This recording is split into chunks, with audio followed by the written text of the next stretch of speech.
Genel olarak, o zamana kadar bu plana o kadar odaklanmıştım ki kıtaya gittiğim, ona gidip böyle büyük bir tane yapacağımızı söyledim ve eve onunla gitmeliydi. Tek kelime bile cevap vermedi ama çok ciddi görünüyordu ve üzgün. Ona ne olduğunu sordum. Tekrar sordu, neden Friday'e kızgınsın, benim yaptığımı mı? Ona sordum ne demek istediğini. Ona hiç kızgın olmadığımı söyledim. Hayır öfkeli, diyor, sözleri birkaç kez tekrarlayarak, neden göndermek Cuma ülkeme deplasman olarak eve dönmek mi? Neden, diyorum, Cuma, orada olmayı dilediğini söylememiş miydin? Evet, evet, der o, keşke ikimiz de orada olsak, orada bir dilek yok, orada efendi yok. İçinde bir kelime, oraya bensiz gitmeyi düşünmezdi. Oraya gidiyorum, Cuma mı, diyorum, orada ne yapmalıyım? Çok döndü hemen bana cevap ver. Çok iyi işler yapıyorsun, diyor, vahşi adamlara iyi, ayık, evcilleştirilmiş olmayı öğretiyorsun, onlara Tanrı'yı tanıdıklarını söyle, Tanrı'ya dua et ve yeni bir hayat yaşa. Ah, Cuma, diyorum ben, ne dediğini bilmiyorsun, ben sadece cahil bir adamım kendim. Evet, evet, diyor, bana iyi öğretiyorsun onlara iyi öğret. Hayır, hayır, Cuma, diyorum, sen benim olmadan gidecek, beni burada tek başıma yaşamaya bırakın, önceki gibi. O kelimeye tekrar kafası karışmış görünüyordu ve baltalardan birine koşarak eskiden giyirdi, aceleyle kaldırır ve bana verir. Ne yapmam gerekiyor bununla mı yapacaksın, diyorum ona. Cuma günü öldüreceksin, diyor o, seni neden öldürmeliyim, diye tekrar söyledim. Çok geri dönüyor hızlı, Cuma gününü neden gönderdin? Cuma gününü öldür, gönderme yok Cuma uzaklığı. Bunu o kadar içtenlikle söyledi ki gözyaşlarının içinde durduğunu gördüm. Gözler. Kısacası, onun bana olan en büyük sevgisini çok açık keşfettim ve onda kesin bir kararlılık, ona o zaman ve sonrasında sık sık söylediğim gibi, bunu yapacağımı söyledim eğer benimle kalmaya razıysa, onu benden asla uzaklaştırma. Genel olarak, tüm konuşmalarından bana karşı kesin bir sevgi buldum ve hiçbir şeyin onu benden ayıramayacağını düşündüm. Bu yüzden onun tüm temelini buldum kendi ülkesine gitme arzusu, halka olan tutkulu sevgisiyle yatıyordu ve onlara iyilik yapmam umudu, hiçbir fikrim olmadığı için bu bir şey kendim, bu yüzden girişme konusunda en ufak bir düşünce, niyet ya da isteğim yoktu o. Ama yine de kaçmaya çalışmaya güçlü bir eğilim buldum, bu temelde konuşmadan çıkarılan varsayım, 17 sakallı olduğu oradaki adamlar ve bu yüzden, daha fazla gecikmeden Friday ile birlikte çalışmaya başladım devrilecek büyük bir ağaç bul ve büyük bir periagua ya da kano yap. Yolculuğu üstlenin. Adada yeterince ağaç vardı ve bir küçük bir filo, periagua ya da kano değil, hatta iyi, büyük gemilerden bile, ama en çok baktığım şey, suya çok yakın bir tane almak için yapıldığında fırlattı, ilk yaptığım hatayı önlemek için. Sonunda Friday bir ağaca atıldı, çünkü onun ne tür bir şey olduğunu benden çok daha iyi bildiğini gördüm. Wood buna en uygundu, bugün bile ağaca hangi odun adını vereceğimi söyleyemem kestik. Ama çok fastik dediğimiz ağaca çok benziyordu bir de Nikaragua ordunu vardı, çünkü renk ve kokusu çok farklıydı. Friday, bu ağacın çukurunu veya boşluğunu yakıp çıkarmak istedi, böylece tekne, ama ona aletlerle nasıl kesileceğini gösterdim, ki bunu ona gösterdikten sonra nasıl kullanılacağını çok ustalıkla yaptı ve yaklaşık bir aylık ağır emekle bitirdi ve çok yakışıklı yaptı, özellikle baltalarımızla, Kiki nasıl kullanacağını gösterdik, dışını kesip oyduk ve gerçek bir şekle getirdik. Tekne, ancak bundan sonra, onu almak neredeyse 2 hafta kaybetti santim santim büyük silindirlerle suya doğru ilerleyecekti, ama o içeride olursa, 20 adamı büyük bir rahatlıkla taşıyabilirdi. Sudayken, o kadar büyük olmasına rağmen, ne kadar büyük olduğunu görmek beni şaşırttı. Beceri ve adamım Friday'in onu ne kadar hızlı yönetebildiği, döndürüp kürek çektiğini onu da yanında bırakıyordu. Bu yüzden ona gidip gelmeyeceğini ve onunla birlikte gidip gelebilir miyiz diye sordum. Evet, dedi, ama onunla çok iyi gidiyoruz harika rüzgar. Ancak onun hiçbir şey bilmediği başka bir tasarımım vardı. ve bu, bir direk ve yelken yapmak ve ona bir çapa takmak ve cable. Direk için ise kolayca elde edilebilirdi. Bu yüzden düz bir çizgiye çıktım. Genç sedir ağacı, yakınlarda bulduğum ve çok büyüktüğünü adada çok fazla vardı. Cuma gününü kesmek için ayarladım ve ona verdim nasıl şekillendirileceği ve düzenleneceği yönergeler. Ama yelken konusunda, o benim işimde özel bir özen. Eski yelkenlerim, daha doğrusu eski yelkenlerin parçaları olduğunu biliyordum. Ama şimdi 6-20 yıldır yanımda olmuştu ve çok da değildi onları korumaya dikkat ederek, böyle bir şeye sahip olacağımı hayal etmeden. Onların kullanılabileceğinden şüphem yoktu ama hepsi çürüktü ve gerçekten de çoğu öyleydi. Ancak, oldukça iyi görünen 2 parça buldum ve bunları işe koydum ve çok fazla acı ve garip dikişle, iğne eksikliği yüzünden sonunda 3 köşeli bir çirkin yaptım. Emin olabilirsin, İngiltere'de, kuzu oyuğu yelkeni, dediğimiz şey, yani alt kısımda patlama, üstte ise genellikle bizim gemilerin uzun tekneleri de ben en iyi nasıl yöneteceğimi bildiğim gibi yelken açar. Benim de Barbari'den kaçtığım tekneye olan bir takınıydım, hikayemin ilk bölümünde anlatım. Bu son eseri neredeyse 2 aydı, yani donanım ve takma işlerini yapıyordum. Direkler ve yelkenler, çünkü onları çok tamamlanmış halde bitirdim, kısa bir süre kaldım ve yelken veya ön yelken, rüzgara dönerse yardımcı olmak için ona yelken veya ön yelken ver, ve, ne? Her şeyden daha fazlası, direksiyon için kıç kısmına bir dümen sabitledim. Ben ama beceriksiz bir gemi yapımcıydı. Ama bunun faydasını ve hatta gerekliliğini biliyordum. Böyle bir şey, o kadar çok çaba gösterdim ki, sonunda bunu gerçekleştirdi. Yine de, bu konuda sahip olduğum birçok sıkıcı oyun göz önüne alındığında başarısız oldu, sanırım tekneyi yapmak kadar emek kaybetti.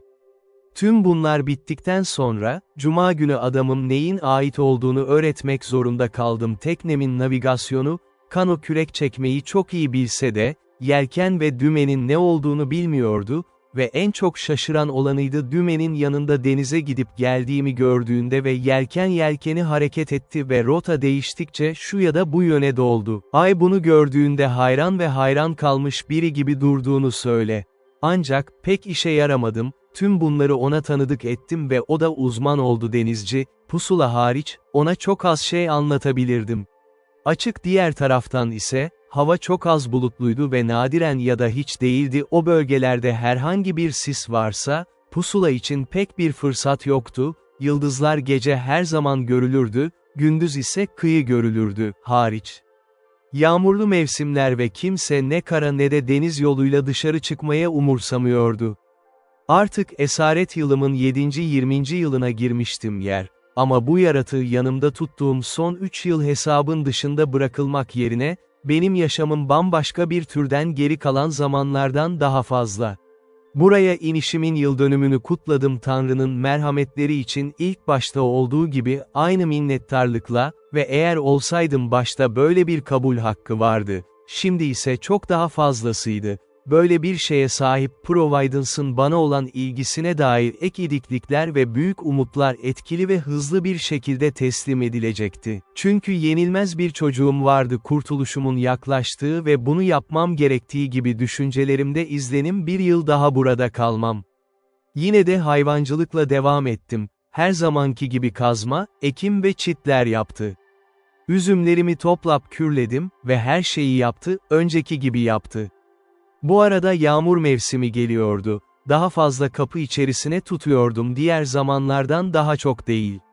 Yeni gemimizi olabildiğince güvenli şekilde yerleştirmiştik, onu dereye çıkardım. Başta da söylediğim gibi, oraya kaldım gemiden sallar ve onu yüksek su noktasında kıyıya çekerek yaptım. Adamım Friday küçük bir iskele kazdı, onu tutacak kadar büyük, hem de derin yüzmesi için yeterince su verecek kadar ve sonra, gelgit çıktığında, suyun dışarıda kalmasını önlemek için ucundan güçlü bir baraj yaptık ve böylece o denizden gelen gelgit kadar kuru yattık, yağmuru önlemek için büyük bir kağız koyduk, birçok ağaç dalı, o kadar sıktı ki ev kadar sazdan kaplıydı ve bu yüzden Kasım ve Aralık aylarını bekledik ki ben de bunu planladığım maceramı yap.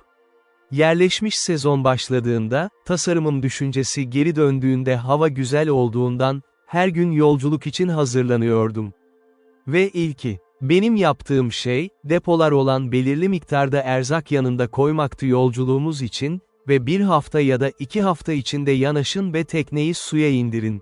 Bir sabah meşguldüm, bunun bir şeyiyle meşguldüm nazik, cuma günü aradım ve ona deniz kıyısına gidip bakmasını söylediğimde.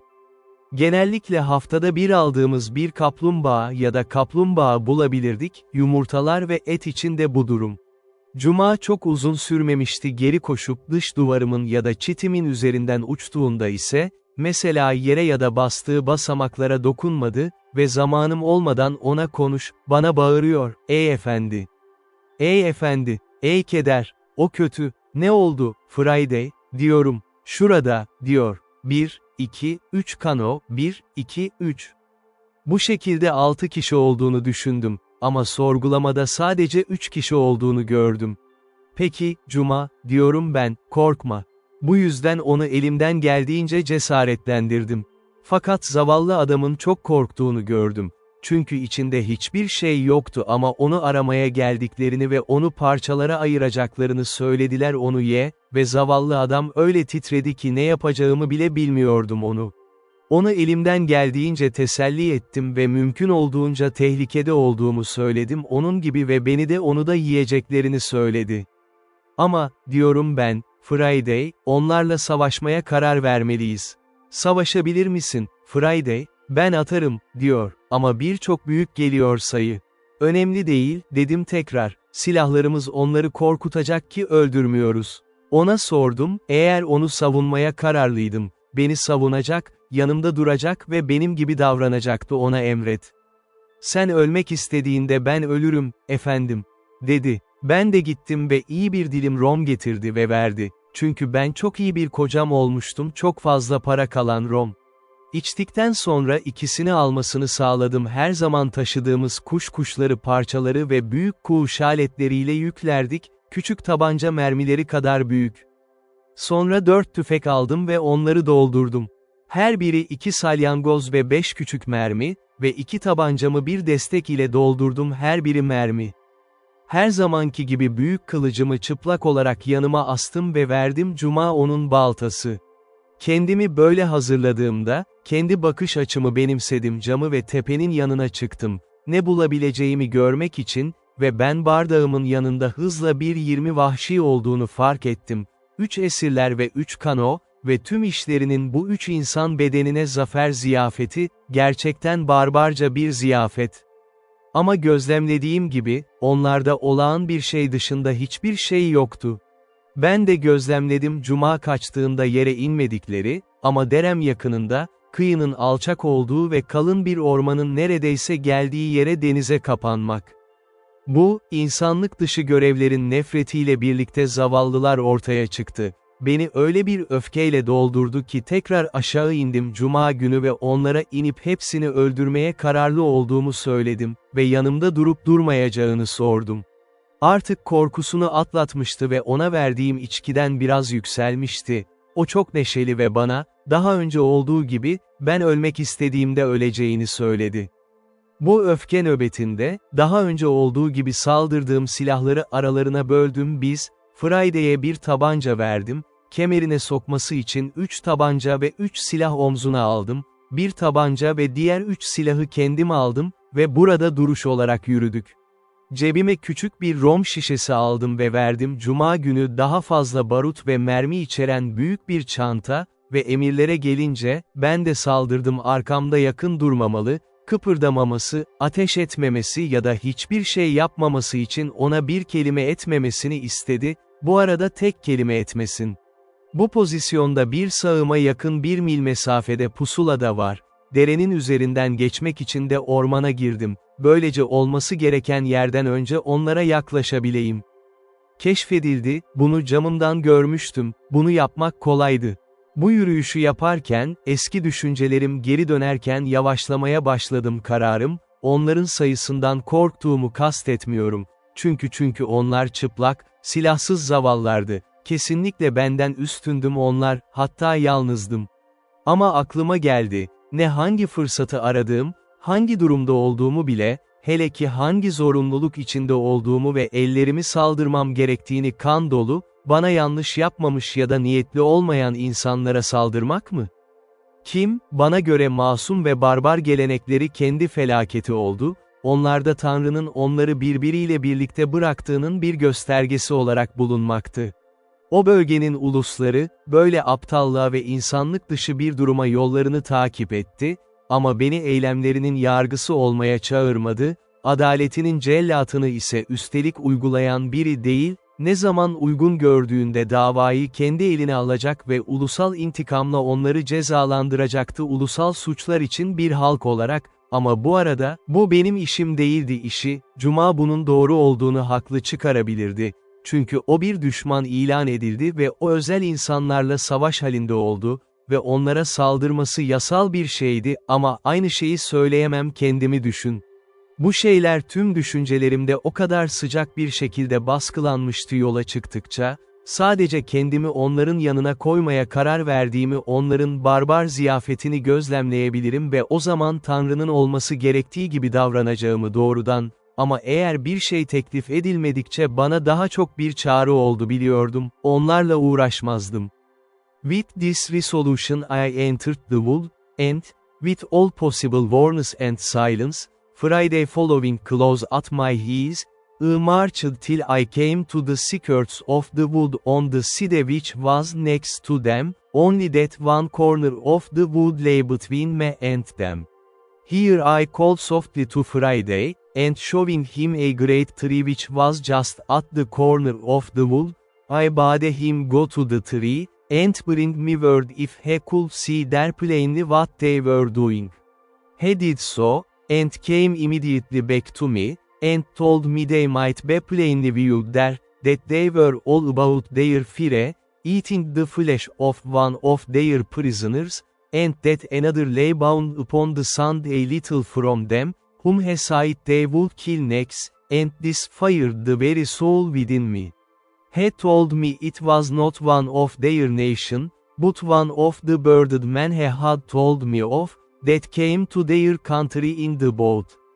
I was filled with horror at the very naming of the white-bearded man, and going to the tree, I saw plainly by my glass a white man, who lay upon the beach of the sea with his hands and his feet tied with flags, or things like rushes, and that he was an European, and had clothes on. There was another tree and a little thicket beyond it, about 50 yards nearer to them than the place where I was, which, by going a little way about, I saw I might come at undiscovered, and that then I should be within half a shot of them, so I wheedled my passion, though I was indeed enraged to the highest degree, and going back about 20 paces, I got behind some bushes, which held all the way till I came to the other tree, and then came to a little rising ground, which gave me a full view of them at the distance of about a yards. I had now not a moment to lose, for 19 of the dreadful wretches sat upon the ground, all close huddled together, and had just sent the other two to butcher the poor Christian, and bring him perhaps limb by limb to their fire, and they were stooping down to untie the bands at his feet. I turned to Friday. Now, Friday, said I, do as I bid thee. Friday said he would. Then, Friday, says I, do exactly as you see me do, fail in nothing. So I set down one of the muskets and the fowling piece upon the ground, and Friday did the like by his, and with the other musket I took my aim at the savages, bidding him to do the like, then asking him if he was ready, he said, yes. Then fire at them, said I, and at the same moment I fired also. Friday nişanını benden çok daha iyi aldı, o yüzden ateş ettiği tarafta ikisini öldürdü, üçünü daha yaraladı ve benim tarafımdan birini öldürdüm, 2 yaralı. Emin olabilirsiniz ki, korkunç bir şaşkınlık içindeydiler. ve hepsi yaralanmayanlardan ayaklarına atladılar ama hemen haberdar değillerdi, hangi yöne koşacaklarını ya da hangi yöne bakacaklarını bilmiyorlardı. Çünkü nereden geleceklerini bilmiyorlardı. Yıkım geldi. Friday gözlerini üzerimden kapalı tuttu, ona söylediğim gibi, ne yaptığımı gözlemleyebilirdi, bu yüzden ilk atış yapılır atmaz attım parçayı aşağıya indirdi, kuş avı parçasını aldı, Cuma da benzer şekilde yaptı, gördü ben alet ve şimdi, yine aynı şeyi yaptı. Hazır mısın, Cuma mı, dedim. Evet, dedi. O zaman uçur, ben de, Tanrı'nın adıyla, diyorum ve bununla tekrar ateş ettim. Zavallıları şaşırttı, Friday de öyle ve parçalarımız artık ne ile yüklenmişti, ben kuğu atışı ya da küçük tabanca mermileri diyorum, sadece 2 damla bulduk, ama çok fazla yaralanmışlardı çünkü çılgınca çığlık atıp çığlık atıyorlardı, hepsi kanlı ve çoğu acımasızca yaralanmıştı, bunlardan 3'ü daha hızlı düştü sonrasında, ama tam olarak ölmemişti. Şimdi, Cuma, diyorum, boşaltılmış parçaları bırakıyorum ve henüz dolu olan tüfek eline aldı, beni takip et, dedi ve büyük bir cesaretle yaptı, bunun üzerine ormandan fırlattım ve kendimi gösterdim ve Cuma ayağımın dibine yaklaştı. Beni gördüklerini fark eder etmez yaptım, elimden geldiğince yüksek sesle bağırdım, Cuma da böyle yapmamı ve mümkün olduğunca hızlı koşmayı söyledim, yapabilirdim. Bu arada, silahlarla dolu olduğum için çok hızlı değildi, doğrudan zavallı kurbana doğru yürüdüm, dediğim gibi, o da plaj ya da kıyı, oturdukları yer ile deniz arasında. 2 kasap onunla yeni çalışacaklar, ilk çocuğumuzun şaşkınlığıyla onu terk etmişlerdi. Ateş altında kaldı ve korkunç bir korkuyla deniz kıyısına kaçtı ve Kano ve diğerlerinden 3 kişi daha aynı şekilde ilerledi. Cuma gününe döndüm ve ona öne çıkıp ateş etmesini söyledi, beni hemen anladı ve yaklaşık 40 yard koşarken, onlara daha yakın olmak için ateş etti ve ben onun olduğunu düşündüm, hepsini öldürmüştü, çünkü hepsinin tekneye yığıldıklarını gördüm, ama ben ikisini hızlıca tekrar kalktı, ancak ikisini öldürdü ve yaraladı. Üçüncüsü, teknenin dibine sanki öyle uzanmış gibi ölü. Adamım Friday onlara ateş ederken, ben bıçağımı çıkardım ve bayrakları kestim. Zavallı kurbanı bağladı, ellerini ve ayaklarını kaybederek kaldırdım ve Portekizce ona ne olduğunu sordu. Latince cevap verdi, Christianus, ama o kadar zayıf ve zayıftı ki neredeyse ayakta duramıyor ya da konuşabiliyordu. Cebimden şişemi çıkarıp ona verdi, işaretler yaptı, içti ve ona bir parça ekmek verdim, o da yedi. O zaman ben ona hangi ülkeli olduğunu sordu ve o da, Espanyol, dedi ve biraz bana bildirin, mümkün olan tüm işaretlerle ne kadar iyileştiğini kurtuluşu için bana borçluydu. Señor, dedim ve uydurabildiğim kadar İspanyolca dile, sonra konuşacağız ama konuşmalıyız, şimdi savaş, eğer gücünüz kalırsa, bu tabanca ve kılıcı al ve yat, seninle ilgili. Çok minnetle aldı ve kollarını aldığı anda ellerinde vardı ama sanki yeni bir güç katmış gibi, onun üzerine uçtu. Katiller gibi, öfke gibi ve ikisini anında parçalara ayırmıştı. İçin gerçek şu ki, tüm bunlar onlar için sürpriz olduğu gibi, zavallı yaratıklar da öyleydi, parçalarımızın gürültüsünden çok korktuk ki sadece bir anda düştüler, şaşkınlık ve korku ve kendi kaçışlarını denemek için daha fazla güçleri yoktu. Etleri atışımıza karşı direnmek zorundaydı ve bu 5 kişi için durum buydu. Friday teknede saldırı yapıldı. Çünkü 3'ü acıyla düştü, alındı, diğer ikisi de korkuyla düştü. Silahımı ateş etmeden elimde hareketsiz tuttum, elimi tutmaya istekliydim, saldırıya hazır. Çünkü İspanyol'a tabancamı ve kılıcımı vermiştim. Öyle seslendim Cuma gününe kadar ve ilk ateş ettiğimiz ağaca koşmasını emrettim ve orada bulunan ve boşaltılmış silahları getir, bunu da yaptı büyük bir hız, sonra ona tüfek çekimi verdim. Kendim oturup hepsini doldurdum, geri kalanları tekrar ve istediklerinde bana gelmelerini söyledim. Yüklerken bu parçalar, İspanyol ile bir kişi arasında şiddetli bir çatışma yaşandı. Vahşilerden, büyük tahta kılıçlarından biriyle ona saldıranlar, eğer önlemeseydim onu daha önce öldürmesi gereken silah. Zayıf olsa da, hayal edilebilecek kadar cesur ve cesur olan İspanyol, Kızılderili ile uzun süre savaştı ve kafasında 2 büyük yara kesti. Ama vahşi, ona yaklaşan tombul, şehvetli bir adam olarak onu fırlatmıştı, baygın haldeydi ve kılıcımı elinden sıkarak çekiyordu. İspanyol, neredeyse gizlice, kılıcı akıllıca bırakarak tabancayı çekti, vahşi adamı vücudundan vurdu ve onu anında öldürdü.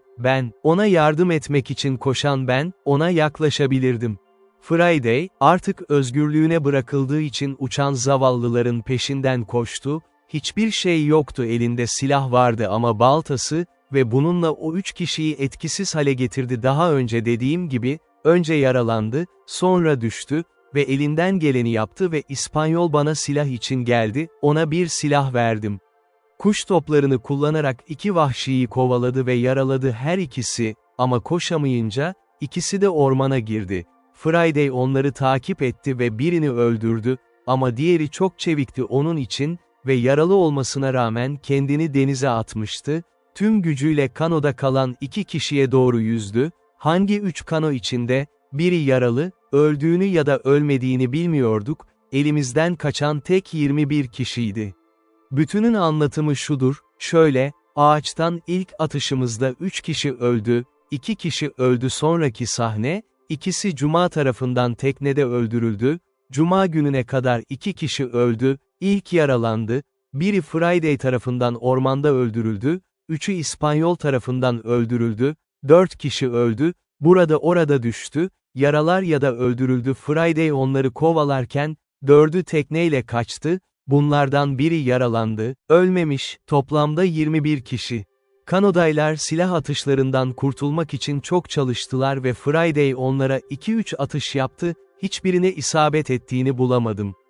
Friday, onların kanolarından birini alıp peşinden gitmemi isterdi ve gerçekten de onların kaçışı konusunda çok endişeliydim. Çünkü haberi eve taşımak için halklarını belki 2 ya da 300 kişiyle geri getirmeliler.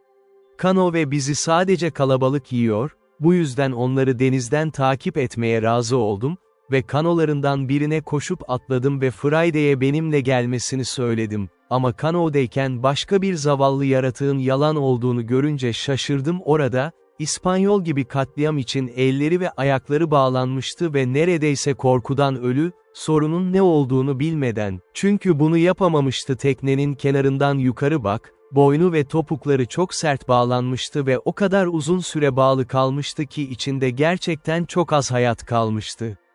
Hemen onu bağlandırdıkları bükülmüş bayrakları veya sırtları kestim ve ona yardım ederdi, ama ayakta duramıyor ya da konuşamıyordu, en çok inledi acınacak şekilde, hala inanıyor ki, sadece bağlanmış olmak için serbest kalmıştı, öldürüldü. Cuma ona geldiğinde konuşmasını ve kendi hikayesini anlatmasını söyledim. Kurtuluş, şişemi çıkardı, zavallı adama 1 dram vermesini sağladı. Bu durum, doğulduğu haberi onu canlandırdı ve oturdu tekne.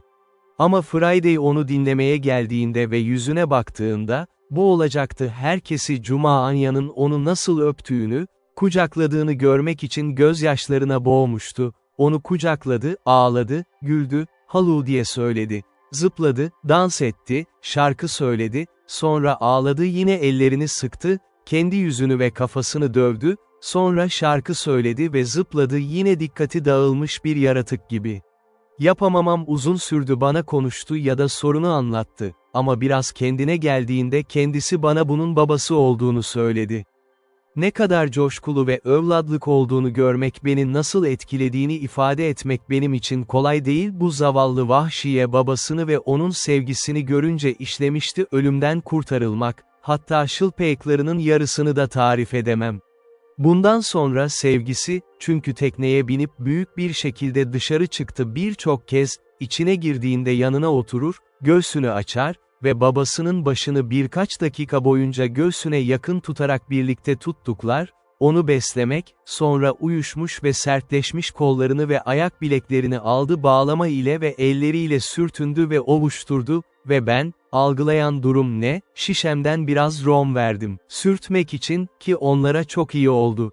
Bu olay, diğer vahşilerle birlikte kano peşimize son verdi, onlar artık neredeyse gözden kaybolmuştu, ve bunu yapmadığımız için bizim için mutluyduk. 2 saat içinde ve çeyrek yıl önce çok sert bir şekilde üfledi kendi yollarına ve gece boyunca çok sert üflemeye devam etti ve o da kuzeybatıya doğru. Bu durum onlara karşıydı. Çünkü teknelerinin bunu yapabileceğini sanmıyorum, yaşamak ya da kendi kıyılarına hiç ulaştıklarını düşünmek.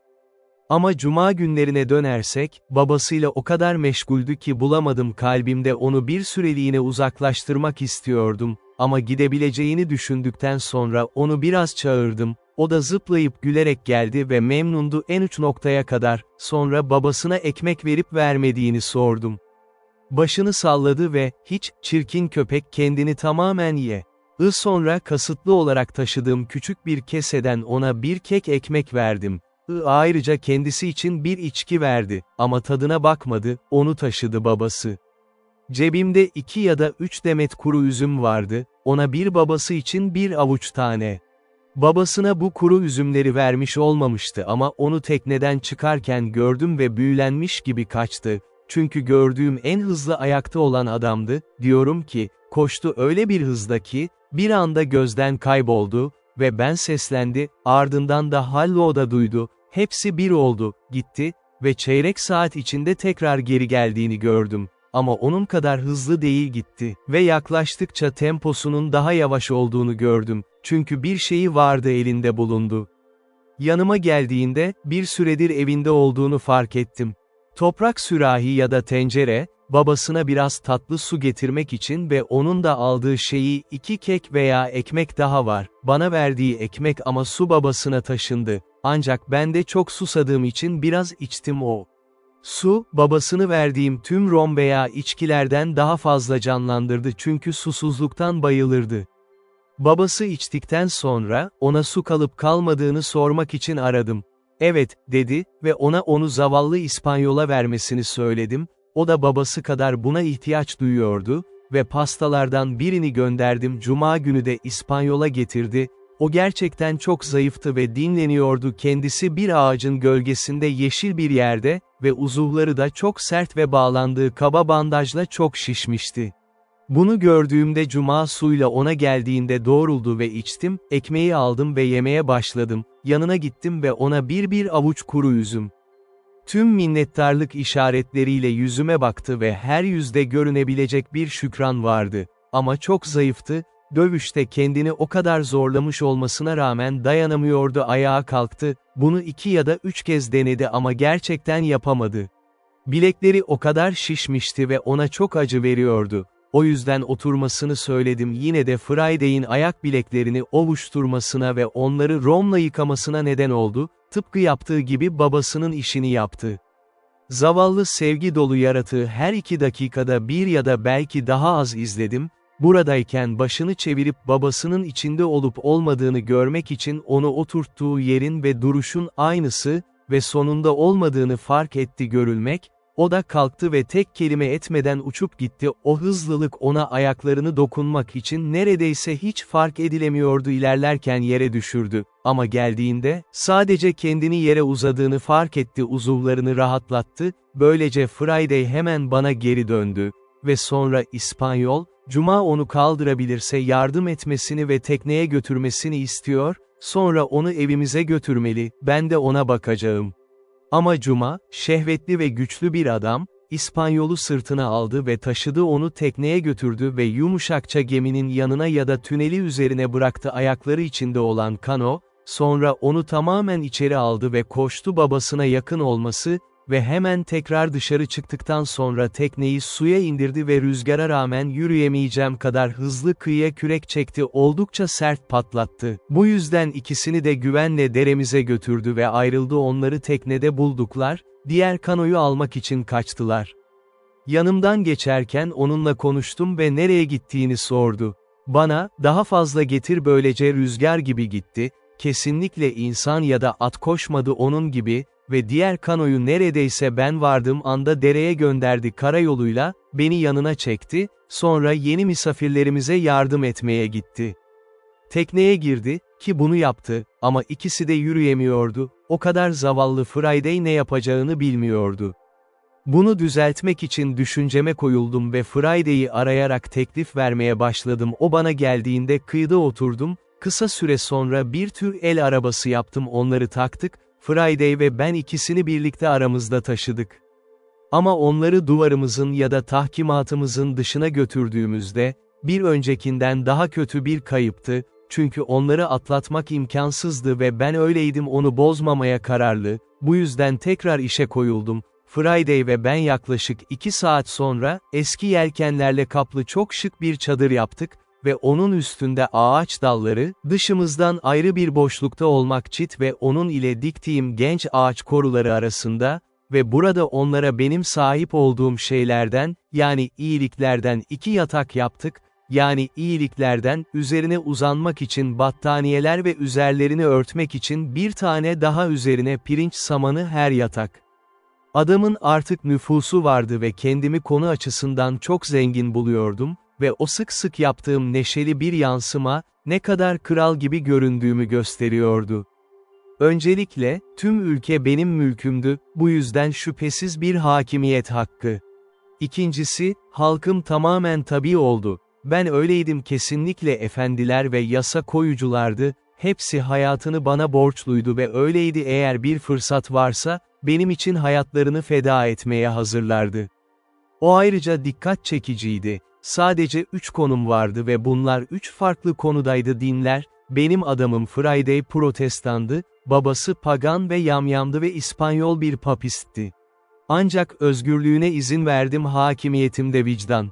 Ama bu arada, 2 zayıf, kurtarılmış esirimi güvence altına alıp teslim ettiğim anda barınak ve dinlenebilecekleri bir yer var. Biraz yapmaya başladım onlar için gerekli malzeme ve ilk yaptığım şey, Friday'e bir yavru ve bir keçi arasında, benim özel sürümümden öldürüldü, arka çeyreği kesip küçük parçalara böldüğümde, cuma günü kaynatma ve haşlama ile çalıştım ve onlara çok iyi bir yemek yaptım. Ben et ve et suyu ile sana güven ver ve kapısız pişirirken, çünkü yapmadım, iç duvarımda ateş vardı. Hepsini yeni çadıra taşıdım ve orada onlar için bir masa kurdum, oturdum ve kendi yemeğimi onlarla birlikte yedim ve elimden geldiğince onları alkışlıyor ve cesaretlendiriyordum. Cuma benim günümdü, özellikle babasına ve hatta İspanyol'a tercüman olarak da bir tercüman olarak görev yaptı, için İspanyol vahşilerin dilini oldukça iyi konuşuyordu. Yemek yedikten sonra, ya da daha doğrusu akşam yemeği yedikten sonra, Friday'e bir tane almanızı sipariş ettim. Kanolarla gidip tüfeklerimizi ve diğer ateşli silahlarımızı getirin, ki bunlar da yokken savaş yerinde bıraktığımız zaman, ve ertesi gün ona güneşe açık olan vahşilerin ölü bedenlerini göm, ve şu anda saldırgan olurdu. Ayrıca ona korkunç kalıntıları gömmesini emrettim. Kendim yapmayı düşünemediğim barbarca ziyafetleri, hayır, yapabilirim, oradan gidersem onları görmeye dayanamazdım, hepsini tam zamanında yaptı ve vahşilerin orada olduğu görünüşünü bile silkiyordu. Öyle ki gittiğimde yine, nerede olduğunu zar zor bilebiliyordum, sadece köşede ahşap yere işaret ediyordu. Sonra 2 yeniden hekimle küçük bir sohbete girdim ve, önce, cuma gününü babasına kaçışı hakkında ne düşündüğünü sormak için ayarladım. O kanodaki vahşiler ve onların geri dönmesini bekleyip beklemeyeceğimiz, güç bizim karşı koyamayacağımız kadar büyük.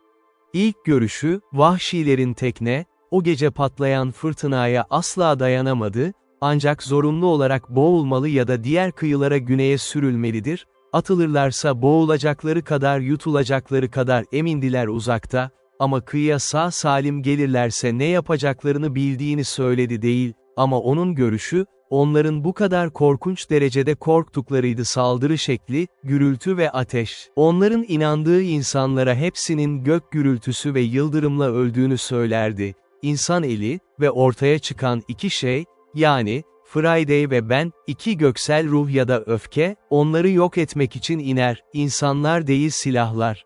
Bunu biliyordu, dedi. Çünkü hepsinin öyle bağırdığını duydu değil, birbirinden diğerine, çünkü bir adamın olduğunu düşünmek imkansızdı, ateş atabilir, gök gürültüsü çıkarabilir, uzaktan öldürebilir, kalkmadan el, şimdi olduğu gibi, ve bu yaşlı vahşi haklıydı. Çünkü diğer eller tarafından vahşiler hiç S.E.'nin yanına geçmeye çalışmadılar. Sonrasında o 4 kişinin anlatımlarından çok korkmuşlardı erkekler, çünkü görünüşe göre denizden kaçmışlardır, giden herkese inanıyorlardı o büyülü ada tanrıların ateşiyle yok edilecekti. Ama bilmiyordum ve bu nedenle sürekli bir iyilik için endişe altındaydı ve her zaman tüm ordumla tetikte tutulurdum. Çünkü şimdi olduğu gibi 4 kişi, 100 kişiye açık bir yerde rastlayabilirdim her zaman.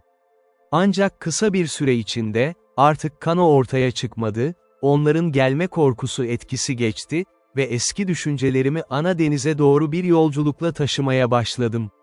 Değerlendirme, Cuma babası da bana güvence verdi, onun hesabına uluslarının iyi kullanımına bağlı olur, eğer gidersem.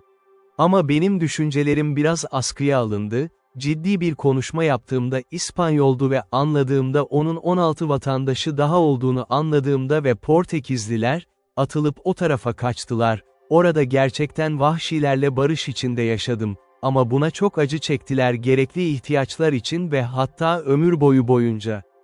Ona tüm detayları sordum. Yolculuklarını gördüler ve bunların Rio de La'dan giden bir İspanyol gemisi olduğunu öğrendiler. Pilata'dan Havanna'ya gönderildi, yüklemelerini orada bırakmaları talimatı verildi, ki bu da çoğunlukla deri ve gümüş ve bulabildikleri Avrupa mallarını geri getirmek için orada, gemide 5 Portekizli denizcinin olduğunu ve onları çıkardıklarını başka bir enkazın üzerine, gemi ilk kez geldiğinde 5 adamlarının boğulduğunu kaybolmuştu ve bunların sonsuz tehlike ve tehlikelerden kaçtığını ve neredeyse aç kalarak, Yamyam kıyısına vardılar, oraya varacaklarını beklediler her an yutulmuştu. Bana yanlarında bazı kolları olduğunu söyledi ama tamamen işe yaramazdı, çünkü ne tozları ne de topları vardı, çamaşırları denizin tozunu bozduğu ve bunları kullandıkları kendilerine yiyecek sağlamak için ilk inişleri. Orada ne olacağını ve oluşup oluşmadığını sordum, kaçma planı vardı. Birçok görüşme yaptıklarını söyledi bu. Ancak ne bir gemi ne de bir araç inşa etmek için araçları yok, ne de malzemeleri, her türlü konseyleri her zaman gözyaşı ve umutsuzlukla sona ererdi. Ona nasıl olduğunu sordum. Benden bir teklif alacaklarını düşündüm, bu da bir teklif olabilir, kaçmak ve eğer hepsi burada olsaydı, bu yapılmayabilirdi. Ona söyledim, özgürlükle, özellikle ihanetlerinden ve bana kötü muamele etmelerinden korktum, eğer hayat onların ellerinde, çünkü bu minnettarlık, doğasında doğuştan gelen bir erdem değildi adamım. İnsanlar da her zaman sorumluluklarıyla ilişkilerini dengelemezdi, bekledikleri avantajlardan çok şey aldılar. Ona söyledim, onların kurtuluşunun aracı olmam çok zor olurdu ve sonrasında beni Yeni İspanya'da esir alacaklarını söylediler. Burada bir İngiliz kesinlikle bir fedakarlık yapılacaktı, ne gereklilik ya da ne kaza. Onu oraya götürdü ve beni daha iyi bırakmayı tercih ederdim. Vahşiler ve canlı canlı yenilmek, acımasız pençelere düşmekten sonra rahipler ve Engizisyon'a götürülecek.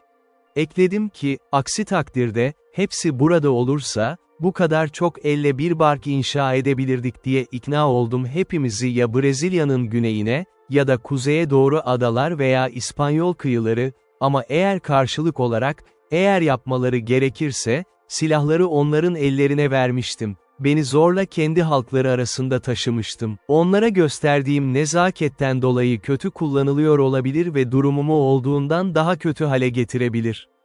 Önce, büyük bir samimiyetle yanıtladı ki, durum o kadar berbattı ve onlar buna o kadar duyarlıydılar ki, herhangi bir adamı kötü kullanma fikrinden nefret edeceklerine inanıyorlardı, kurtuluşlarına katkıda bulunuyor ve istersem, onlara gideceğini söyledi. Yaşlı adamla konuşur, onlarla konuşur, sonra tekrar geri dönüp getirir bana cevapları. Onların ciddi anlaşmasında onlarla şartlar koyacağını söyledi. Yemin, komutanları olarak kesinlikle benim yönetimim altında olmaları gerektiğine dair yeminler ve kaptan ve kutsal ayinler ve müjde doğruluğuna yemin etmeliler bana ve kabul edeceğim Hristiyan ülkesine git, başka hiçbir yere gitmez ve güvenli bir şekilde karaya çıkarılana kadar tamamen ve kesinlikle emirlerimle yönlendirilecekler, niyetim gibi bir ülkeye ve onlardan bir sözleşme getireceğini, ellerinin altında, bu amaçla.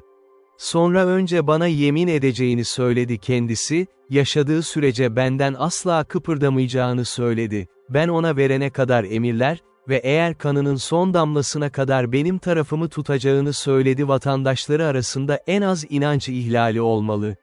Bana onların hepsi çok meden, dürüst adamlardı ve en büyük insanlardı. Silahları, kıyafetleri ya da yiyecekleri yoktu. Hayal edilebilir bir sıkıntı, ama vahşilerin merhameti ve gizliliği, geri dönme umudunu tamamen kaybetti, kendi ülkelerini ve emin olduğunu söyledi. Eğer onların yardımını üstlenirsem, benimle yaşayıp öleceklerdi. Bu güvenceler üzerine, mümkünse onları rahatlatmaya karar verdim ve yaşlı vahşiyi ve bu İspanyolu onlara tedavi etmek için göndermek. Ama her şey hazır hale geldiğinde, İspanyol kendisi itiraz başlattı, bir yanda çok fazla ihtiyatlı, bir yanda çok samimiyet vardı, diğer yandan, bundan çok memnun olmamak mümkün değildi ve onun yoldaşlarının kurtarılmasını en az yarım yıl erteledi. Durum şöyleydi, yaklaşık bir aydır bizimle birlikteydi. Bu sürede ben nasıl bir şekilde sağladığımı görsün, takdir yardımıyla, desteğim için ve açıkça hangi mısır ve pirinç stokunu biriktirdiğimi gördü, ki bu benim için fazlasıyla yeterliydi ama yine de değildi. İyi bir bakım olmadan ailem için yeterli oldu ama şimdi bu sayı arttı. 4, ama onun gibi yurttaşları bile yeterli olmazdı, dedi. 16 hala hayatta olanların gelmesi gerekiyor ve en azından gemimizi inşa edersek, herhangi bir yolculuk için yeterli bir gemiye ulaşacak kadar Amerika'nın Hristiyan kolonilerini, o da bana daha fazla olacağını düşündüğünü söyledi. Kendisi ve diğer ikisinin biraz daha arazi kazmasına ve işlenmesine izin vermek tavsiye edilir. Çünkü tohum bırakabildiğim kadarıyla ekmek için ve bir hasat daha beklememiz gerektiğini, yurttaşları geldiğinde mısır kaynağı bulabilme için. Çünkü arzu, onlara karşı çıkma ya da kendilerini düşünmemek için bir cazibe olabilir, bir zorluktan diğerine geçmeden başka bir zorluk yerine teslim edildi. Sen, biliyorlar, diyor, İsrail çocuklarını biliyorlar, ne kadar sevinseler de önce Mısır'dan kurtarıldıkları için, ancak Tanrı'ya bile isyan ettiler. Kendisi, onları kurtaran kişi, ekmek istemeye başladıklarında vahşi doğa. Onun temkinliliği o kadar mevsimliydi ve tavsiyeleri o kadar iyiydi ki, ben de öyle oldum, teklifinden çok memnundum, ben de onun teklifinden memnundum. Sadakat, bu yüzden dördümüz ve ahşap aletler gibi kazmaya başladık. İzinli belgelerle donatılmıştı ve yaklaşık bir ay sonra, tohum zamanı gelmişti, arazide kürlenmiş ve budanmıştık, üzerine 2,20 bushel arpa ve 16 kavanoz pirinç ekti, ki bu, kısacası, elimizdeki tüm tohumlar, gerçekten de, kendimizi zar zor bıraktık, kendi yiyeceğimiz için yetecek kadar, bu 6 ay boyunca kendi yiyeceğimiz için yeterli. Yani tohumumuzu ekmek için ayırdığımız zamandan itibaren hesaplaşma, bunun için o ülkede 6 ay toprağa kaldığı varsayılmaz. Artık yeterince topluma sahip olduğumuz ve sayılarımızın bizi dışarıda bırakacak kadar olması, vahşilerden korkmak, eğer gelmiş olsaydılar, sayıları çok fazla olmadıkça, fırsat bulduğumuz her yerde adanın her yerine özgürce dolaştık ve bizim de kaçışımız ya da düşüncelerimize kurtulmamız imkansızdı, en azından benim için bunun imkanları benimkilerden alınmalı. Bu amaçla birkaç tane işaretledim, ağaçları işimiz için uygun buldum ve Friday ile babasını kesmeye koydum, onları yere bastırıyor, sonra da İspanyola yaptım, ona düşüncelerimi aktardım, o işlerini denetlemek ve yönetmek için. Onlara ne ile gösterdim, yorulmaz acılar, büyük bir ağacı tek tahtalara oymuştum ve benzer şeyler yapacaklardı, ta ki iyi meşeden yaklaşık bir düzine büyük tahta yaptılar, yaklaşık 2 feet genişliğinde, 35 feet uzunluğunda ve 2 inçten 4 inçe kadar tik, ne kadar büyük bir emek gerektirdiğini herkes hayal edebilir. Aynı zamanda, evcilleştirilmiş keçi sürümü de artırmak için başarılı oldum, elimden geldiğince yaptım ve bu amaçla Friday ile İspanyol'un bir gün dışarı çıkmasını sağladım ve ertesi gün Cuma ile, çünkü sıralarımızı aldık ve bu yolla yaklaşık 20 küçük çocuk diğerleriyle yetiştirdik, çekim yaptığımızda barajı kurtardık, çocukları kurtardık ve sürümüze ekledik.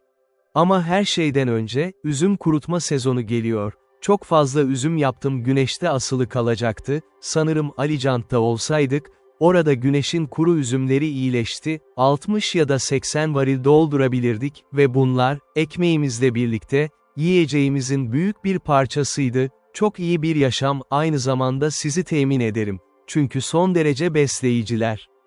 Artık hasat yapılmıştı ve mahsulümüz iyiydi. En bol değildi, adada gördüğüm artış vardı. Ama yine de bu bizim son, çünkü 22 bushel arpa ile getirip yukarıda koştuk, 220 bushel ve benzeri olanlar pirinç oranında, hangi bir sonraki hasat için yiyeceklerimiz için yeterli miktarda saklanıyordu. Gerçi 16 tane İspanyollar benimle birlikte kıyıdaydı. Ya da bir yolculuğa hazır olsaydık, gemimizi bolca ikna ederdi, bizi herhangi bir yere götürürdü dünyadan, yani, Amerika'nın herhangi bir yeri. Böylece ev aldığımızda ve mısır deposunu güvence altına aldıktan sonra, daha fazla hasır yapmak için çalışmaya başladık, yani. Büyük sepetler, içinde sakladığımız şeyler ve İspanyol çok becerikliydi ve bu konuda ustaydı ve sık sık bazı şeyleri yapmadığım için beni suçladı bu tür çalışmaların savunulması, ama buna gerek görmedim. Ve şimdi, beklediğim tüm misafirler için tam bir yiyecek stokuna sahip olduğum için, İspanyol, ana bölüme gitmek için ayrıldı, ne yapabileceğini görmek için.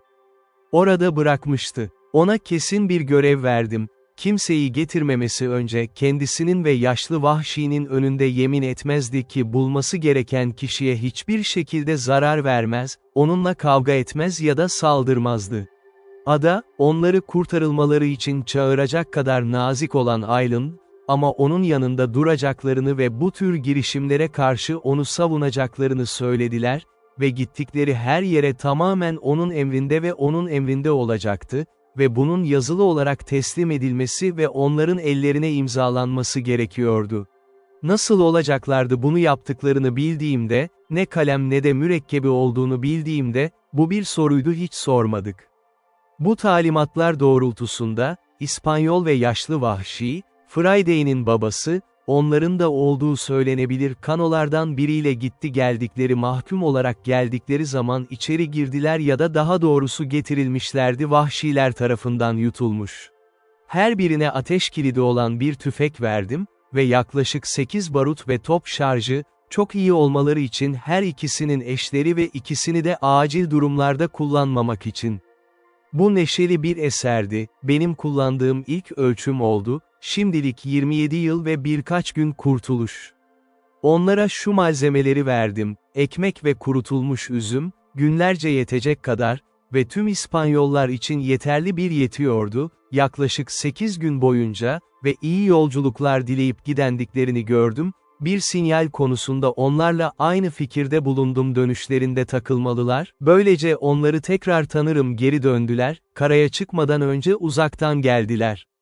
Bir ayın dolun olduğu gün, benim anlattığım kadarıyla, Ekim, ama günlerin kesin hesaplaşmasına gelince, bir kez kaybettikten sonra bir daha asla geri dönememezdi, yılların sayısını bile bu şekilde tutmamıştım haklı olduğumdan emin olmak için tam zamanında, ama sonrasında da öyle oldu, hesabımı inceledim. Yılların gerçek bir hesabını tuttuğumu fark ettim. Onları beklediğim en az 8 gün olmuştu. O zaman garip bir beklenmedik bir kaza ortaya çıktı. Belki de böyle bir şey duyulmadı tarihte. Bir sabah kulübemde derin uykudaydım. O zaman adamım Cuma koşarak yanıma geldi ve yüksek sesle seslendi, "Efendim, efendim, geldiler, geldiler." Zıpladım ve tehlikeye rağmen hemen gittim. Küçük korumdan geçerken kıyafetlerimi giyebilirdim. Bu arada, yakınlardaydı, bu sefer çok yoğun bir ormana dönüştü, diyorum. Tehlike ne olursa olsun gittim kollarım olmadan, ki bu benim alışkanlığım değildi, ama şaşırdım ki, gözlerimi denize çevirdiğimde, yaklaşık 1,5 ligi mesafede bir tekne gördüm, uzak, kıyıya doğru duruyor, kuzu yelkeniyle ve rüzgar oldukça adil esiyordu. Onları içeri çekti, ayrıca gözlemledim, yakında, kıyının uzandığı taraftan gelmediklerini anladılar, ama adanın en güney ucundan başlayacak. Bunun üzerine Friday'i çağırdım ve yakın yatıyor, çünkü aradığımız insanlar bunlar değildi ve belki de henüz arkadaş mı düşman olduklarını bilmiyorlardı. Sonraki girdiğim yerde perspektif camımı alıp onlardan ne yapabileceğimi görmek ve merdiveni çıkardım. Eskiden yaptığım gibi tepenin tepesine tırmandım, her şeyden çekiniyordum ve daha sade bir bakış açısını almaya çekiniyordum, ama keşfedildi. Tepeye adım atmış olmamıştım ki gözlerim açıkça yaklaşık 2,5 lige mesafede demirde duran bir gemi keşfetti benden, güneydoğu, ama kıyıdan 1,5 lig uzaklıkta. Yadımdan gözlem yapıldığında açıkça bir İngiliz gemisi olduğu anlaşılıyordu ve tekne İngiliz uzun teknesi ol. İçimdeki kafa karışıklığını ifade edemem, ama bir gemiyi görmenin sevinci ve kendi vatandaşlarım tarafından yönetildiğine inandığım bir sebebi vardı ve bu yüzden arkadaşlık kelimesini tarif edemeyeceğim bir şeydi. Ama yine de bir sırrım vardı, şüpheler benim hakkımda asılı kalıyordu, nereden geldiklerini bilemiyorum, bana emir veriyordu, dikkatli ol. İlk başta, ne olduğunu düşünmek aklıma geldi, İngiliz gemisinin o bölgede işi olabilirdi. Çünkü öyle değildi, İngilizlerin trafiğinin olduğu dünyanın herhangi bir bölgesine gidip gelme yolu ve onları oraya sıkıntıya sürükleyecek fırtına olmadığını biliyordum. Ve eğer gerçekten İngilizlerdi, muhtemelen burada hiçbir işe yaramamışlardı tasarım ve olduğu gibi devam etmem. Başkalarının eline düşmektense daha iyi olacağımı hırsızlar ve katiller. Hiçbir kimse, bazen tehlikeli olan gizli ipuçlarını ve bildirimleri küçümsemesin. Ona gerçek olma ihtimali olmadığını düşündüğünde verildi. O böyle ipuçları ve bildirimler veriliyor, sanırım çok az kişi bunu yapmış, gözlem inkar edebilir, belirli keşifler olarak görünmez dünya ve ruhların bir sohbeti olduğundan şüphe edemeyiz ve eğer onların eğilimi bizi tehlike konusunda uyarmak gibi görünüyor, neden varsaymayalım, bunlar dost bir ajandan, ister üstün ister alt düzey ve ast değil, mesele bu değil ve onların bizim iyiliğimiz için verildiğini mi düşünüyorsunuz? The present question abundantly confirms me in the justice of this reasoning, for had I not been made cautious by this secret admonition, come it from whence it will, I had been done inevitably, and in a far worse condition than before, as you will see presently. I had not kept myself long in this posture till I saw the boat draw near the shore, as if they looked for a creek to thrust in at, for the convenience of landing. However, as they did not come quite far enough, they did not see the little inlet where I formerly landed my raft, but ran their boat on shore upon the beach, at about half a mile from me, which was very happy for me, for otherwise they would have landed just at my door, as I may say, and would soon have beaten me out of my castle, and perhaps have plundered me of all I had. When they were on shore I was fully satisfied they were Englishmen, at least most of them, one or two I thought were Dutch, but it did not prove so. There were in all 11 men, whereof 3 of them I found were unarmed and, as I thought, bound, and when the first 4 or 5 of them were jumped on shore, they took those 3 out of the boat as prisoners. One of the 3 I could perceive using the most passionate gestures of entreaty, affliction, and despair, even to a kind of extravagance. The other 2, I could perceive, lifted up their hands sometimes, and appeared concerned indeed, but not to such a degree as the first. I was perfectly confounded at the sight, and knew not what the meaning of it should be. Friday called out to me in English, as well as he could, "O master! You see Englishmen eat prisoner as well as savagemans. Why, Friday, says I, do you think they are going to eat them, then?" "Yes," says Friday, "they will eat them." Numara, says I, Friday, "I am afraid they will murder them, indeed, but you may be sure they will not eat them." All this while I had thought of what the matter really was, but stood trembling with the horror of the sight, expecting every moment when the 3 prisoners should be killed. Nay, once I saw one of the villains lift up his arm with a great cutlass, as the seamen call it, or sword, to strike one of the poor men, and I expected to see him fall every moment, at which all the blood in my body seemed to run chill in my veins. I wished heartily now for the Spaniard, and the savage that had gone with him, or that I had any way to have come undiscovered within shot of them, that I might have secured the 3 men, for I saw numara firearms they had among them, but it fell out to my mind another way. After I had observed the outrageous usage of the 3 men by the insolent seamen, I observed the fellows run scattering about the island, as if they wanted to see the country. I observed that the 3 other men had liberty to go also where they pleased, but they sat down all 3 upon the ground, very pensive, and looked like men in despair.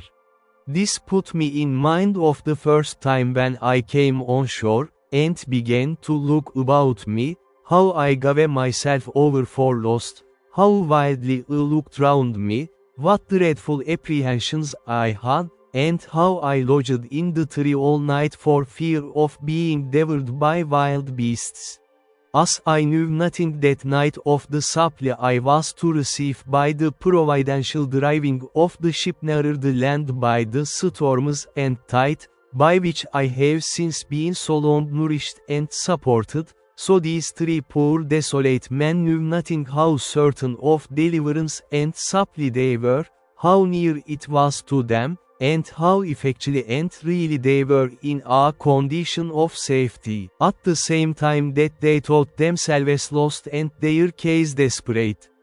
So little do we see before us in the world, and so much reason have we to depend cheerfully upon the great Maker of the world, that he does not leave his creatures so absolutely destitute, but that in the worst circumstances they have always something to be thankful for, and sometimes are nearer deliverance than they imagine, nay, are even brought to their deliverance by the means by which they seem to be brought to their destruction. It was just at high water when these people came on shore, and while they rambled about to see what kind of a place they were in, they had carelessly stayed till the tide was spent, and the water was ebbed considerably away, leaving their boat aground. They had left 2 men in the boat, who, as I found afterwards, having drunk a little too much brandy, fell asleep. However, one of them waking a little sooner than the other and finding the boat too fast aground for him to steer it, hallooed out for the rest, who were straggling about, upon which they all soon came to the boat, but it was past all their strength to launch her, the boat being very heavy, and the shore on that side being a soft, sun, almost like a quicksand. In this condition, like true seamen, who are, perhaps, the least of all mankind given to foredoubt, they gave it over, and away they strolled about the country again, and I heard one of them say aloud to another, calling them off from the boat, "Why, let her alone, Jack, can't you? She'll float next tide," by which I was fully confirmed in the main inquiry of what countrymen they were.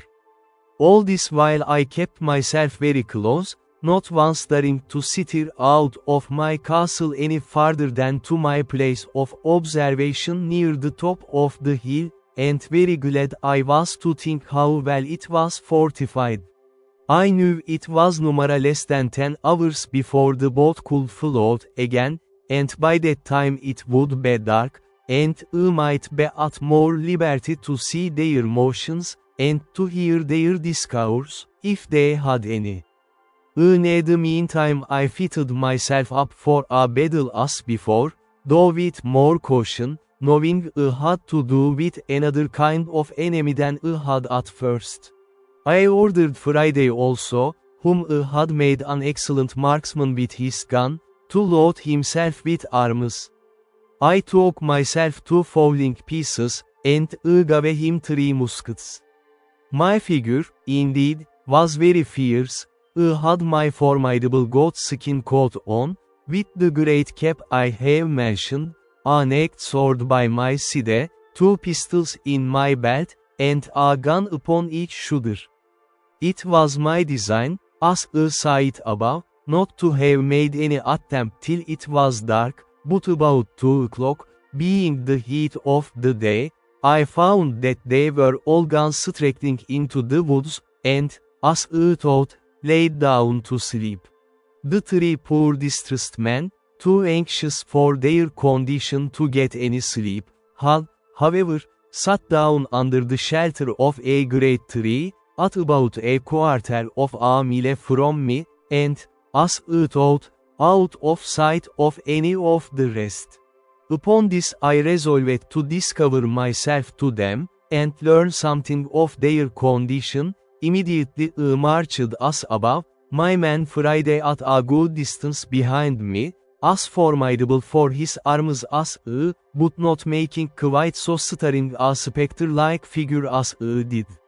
I came as near them undiscovered as I could, and then, before any of them saw me, I called aloud to them in Spanish, "What are ye, gentlemen?" They started up at the noise, but were 10 times more confounded when they saw me, and the uncouth figure that I made. They made no answer at all, but I thought I perceived them just going to fly from me, when I spoke to them in English. "Gentlemen," said I, "do not be surprised at me, perhaps you may have a friend near when you did not expect it."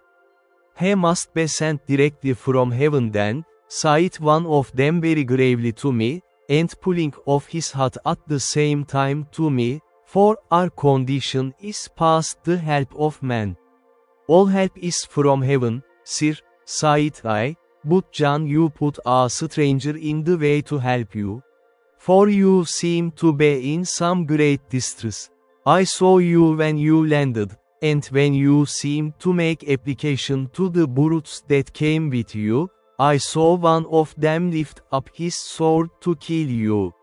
The poor man, with tears running down his face, and trembling, looking like one astonished, returned, "Am I talking to God or man?" "I say it a real man or an angel, be in no fear about that, sir," said I. "If God had sent an angel to relieve you, he would have come better clothed, and armed after another manner than you see me. Pray lay aside your fears. I am a man, an Englishman, and disposed to assist you. You see I have one servant only, we have arms and ammunition, tell us freely, John, we serve you."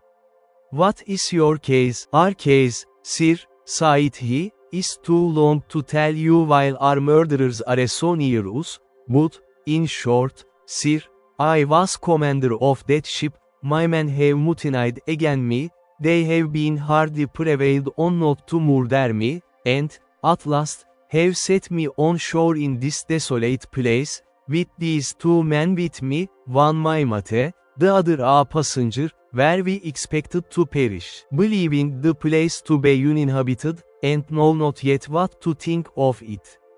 "Where are these brutes, your enemies?" said I. "Do you know where they are gone?" "There they lie, sir," said he, pointing to a thicket of trees. "My heart trembles for fear they have seen us and heard you speak. If they have, they will certainly murder us all." "Have they any firearms?" said birinci. He answered, "They had only 2 pieces, one of which they left in the boat." "Well, then," said I, "leave the rest to me. I see they are all asleep. It is an easy thing to kill them all, but shall we rather take them prisoners?" He told me there were 2 desperate villains among them that it was scarce safe to show any mercy to, but if they were secured, he believed all the rest would return to their duty. I asked him which they were. He told me he could not at that distance distinguish them, but he would obey my orders in anything I would direct. "Well," says I, "let us retreat out of their view or hearing, lest they awake, and we will resolve further." So they willingly went back with me, till the woods covered us from them.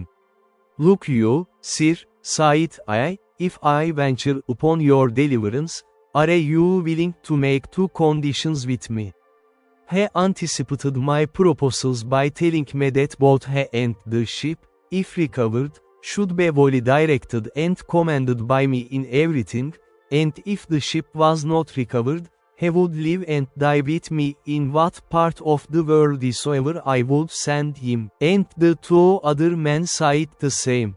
Well, says I, my conditions are about two: first, that while you stay in this island with me, you will not pretend to any authority here, and if I put arms in your hands, you will, upon all occasions, give them up to me, and do no prejudice to me or mine upon this island, and in the meantime be governed by my orders. Secondly, that if the ship is or may be recovered, you will carry me and my men to England passage free.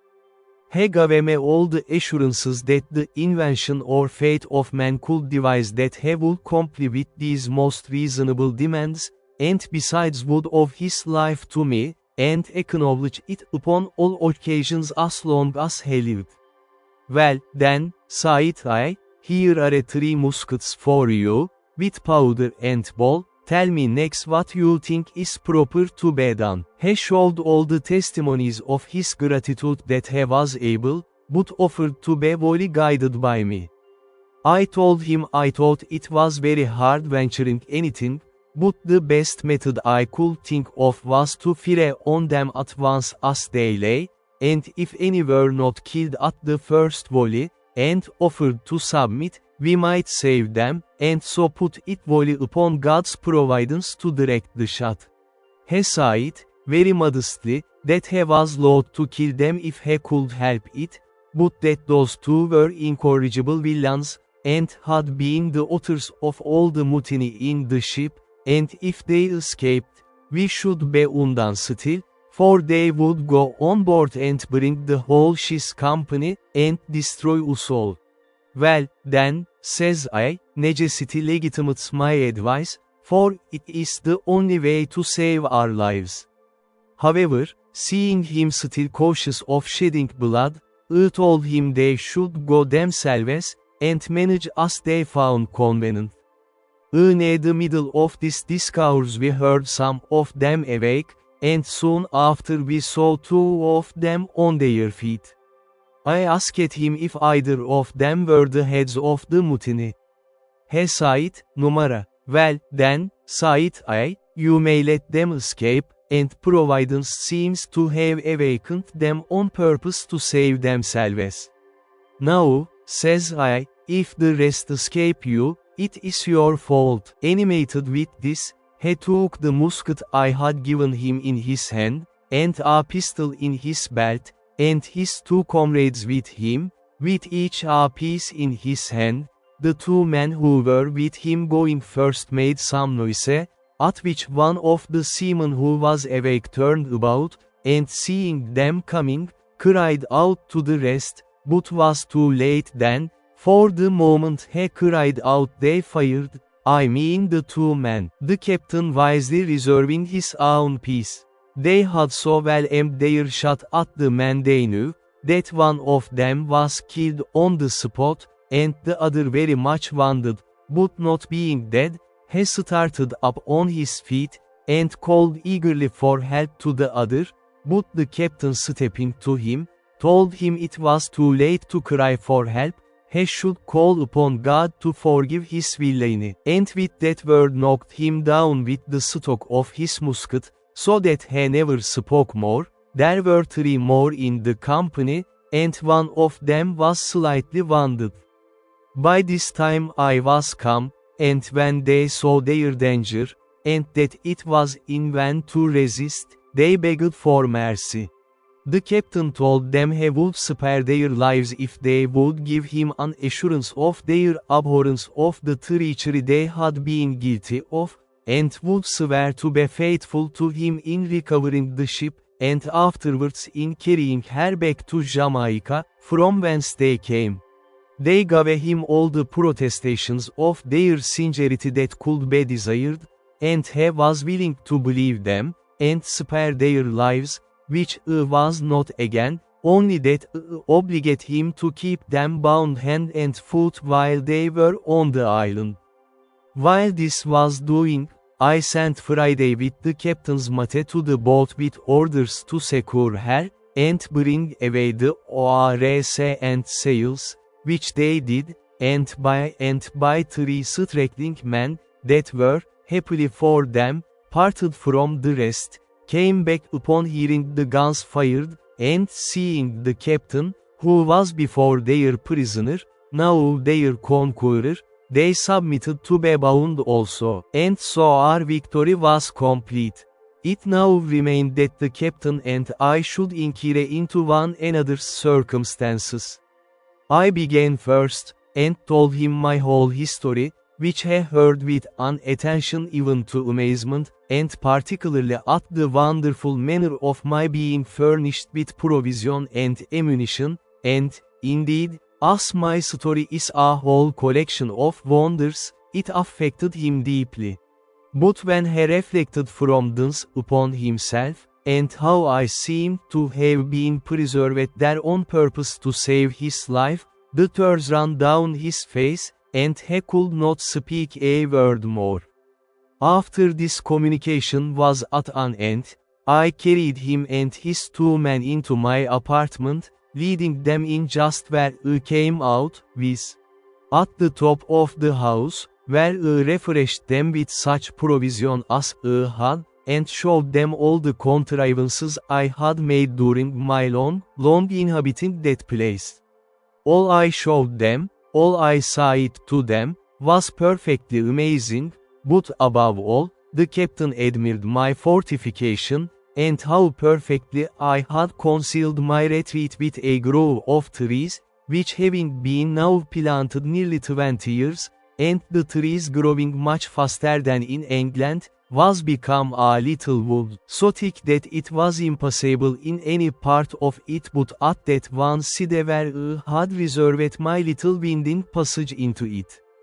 I told him this was my castle and my residence, but that I had a seat in the country, as most princes have, whither I could retreat upon occasion, and I would show him that to another time, but at present our business was to consider how to recover the ship. He agreed with me as to that, but told me he was perfectly at a loss what measures to take, for that there were still 26 hands on board, who, having entered into a cursed conspiracy, by which they had all forfeited their lives to the law, would be hardened in it now by desperation, and would carry it on, knowing that if they were subdued they would be brought to the gallows as soon as they came to England, or to any of the English colonies, and that, therefore, there would be no more attacking them with so small a number as we were. Bir süre söylediklerini düşündüm ve bunun çok mantıklı olduğunu gördüm sonuca ve bu nedenle bir şeyin hızlıca çözülmesi gerektiğini, şu şekilde gemi üzerindeki adamları şaşkınlıkları için bir tuzağa çekmek ve önlemek üzerimize inip bizi yok ediyorlar. Bunun üzerine kısa süre sonra aklına geldi biraz sonra gemi mürettebatı, ne olduğunu merak ediyorum. Yoldaşları ve tekne, kesinlikle diğer gemiyle kıyıya çıkardılar onları aramak için bir gemiye gönderdi ve belki de silahlı olarak gelebilirler bizim için çok güçlü, bunu mantıklı olarak kabul etti.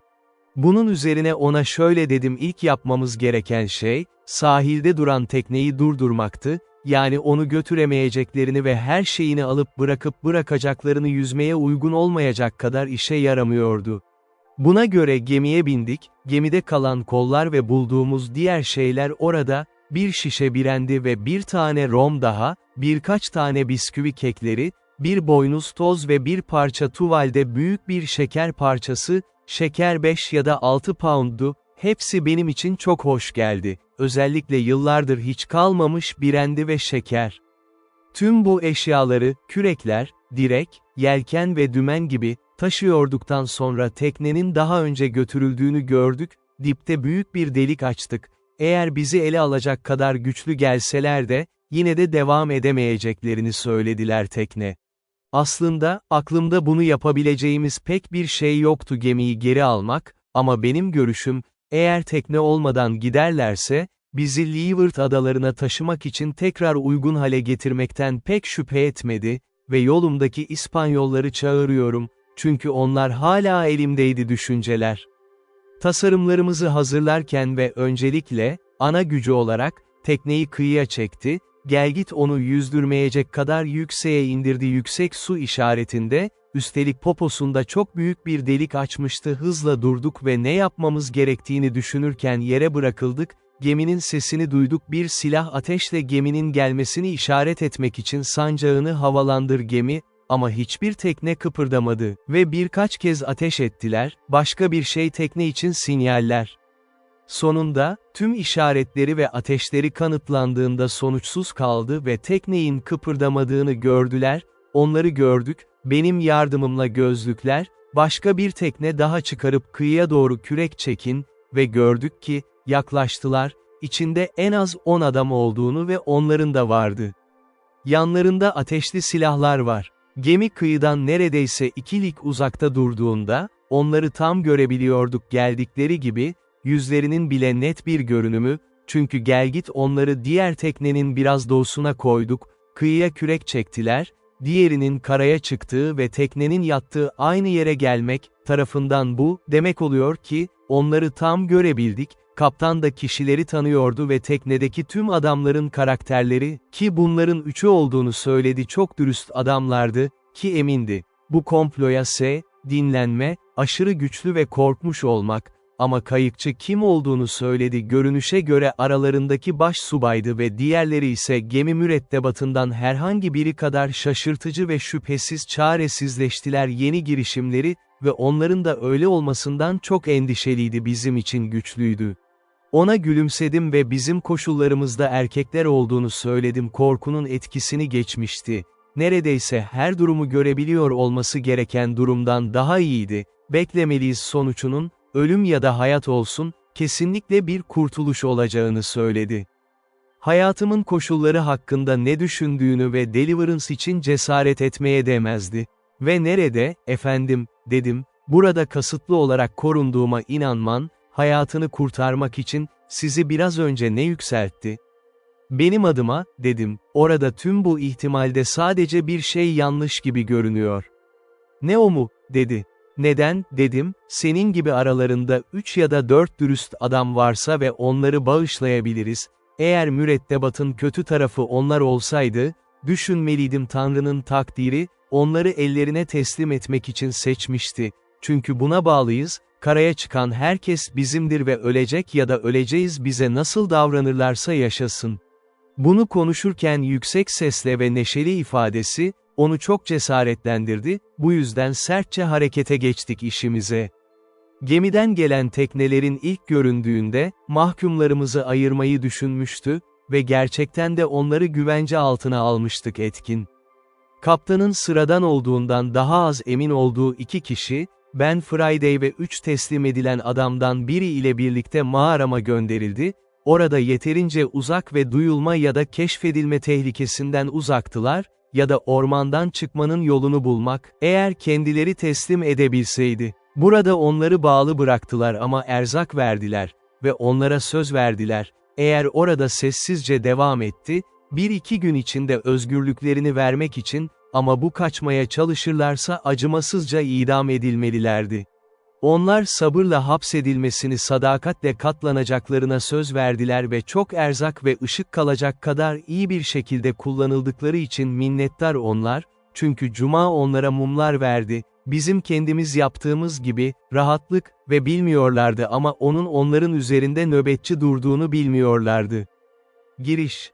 Diğer mahkumlar daha iyi kullanılıyordu. İkisi gerçekten de sıkıştırılmıştı, çünkü kaptan onlara güvenemiyordu, ama diğer ikisi alındı kaptanın tavsiyesi üzerine ve onların bizimle yaşamak ve ölmek için ciddi bir şekilde katılım, yani onlar ve 3'ü dürüst erkekler 7 adamdık, iyi silahlanmıştı ve bunu yapabileceğimizden hiç şüphem yoktu gelen 10 kişiyle yeterince iyi başa çıkın. Çünkü kaptan aralarında 3 ya da 4 dürüst adam da olduğunu söylemişti. Hemen diğer teknelerinin olduğu yere vardıklarında, teknelerini plaja sürdüler ve hepsi kıyıya çıktı, Tekneyi peşlerinden çektiler. Bunu görmek beni mutlu etti. Çünkü tekneyi bir demirde bırakmayı tercih ederler diye korkuyordum kıyıdan uzakta, onu koruyacak bazı ellerle birlikte ve öyle olmalıyız tekneyi ele geçirememek. Kıyıda oldukları ilk şey, hepsi diğer teknelerine koştu ve onların büyük bir yukarıda olduğu gibi, içindeki her şeyden mahrum bırakıldığını görmek şaşırtıcı ve harika bir poposunda delik vardı.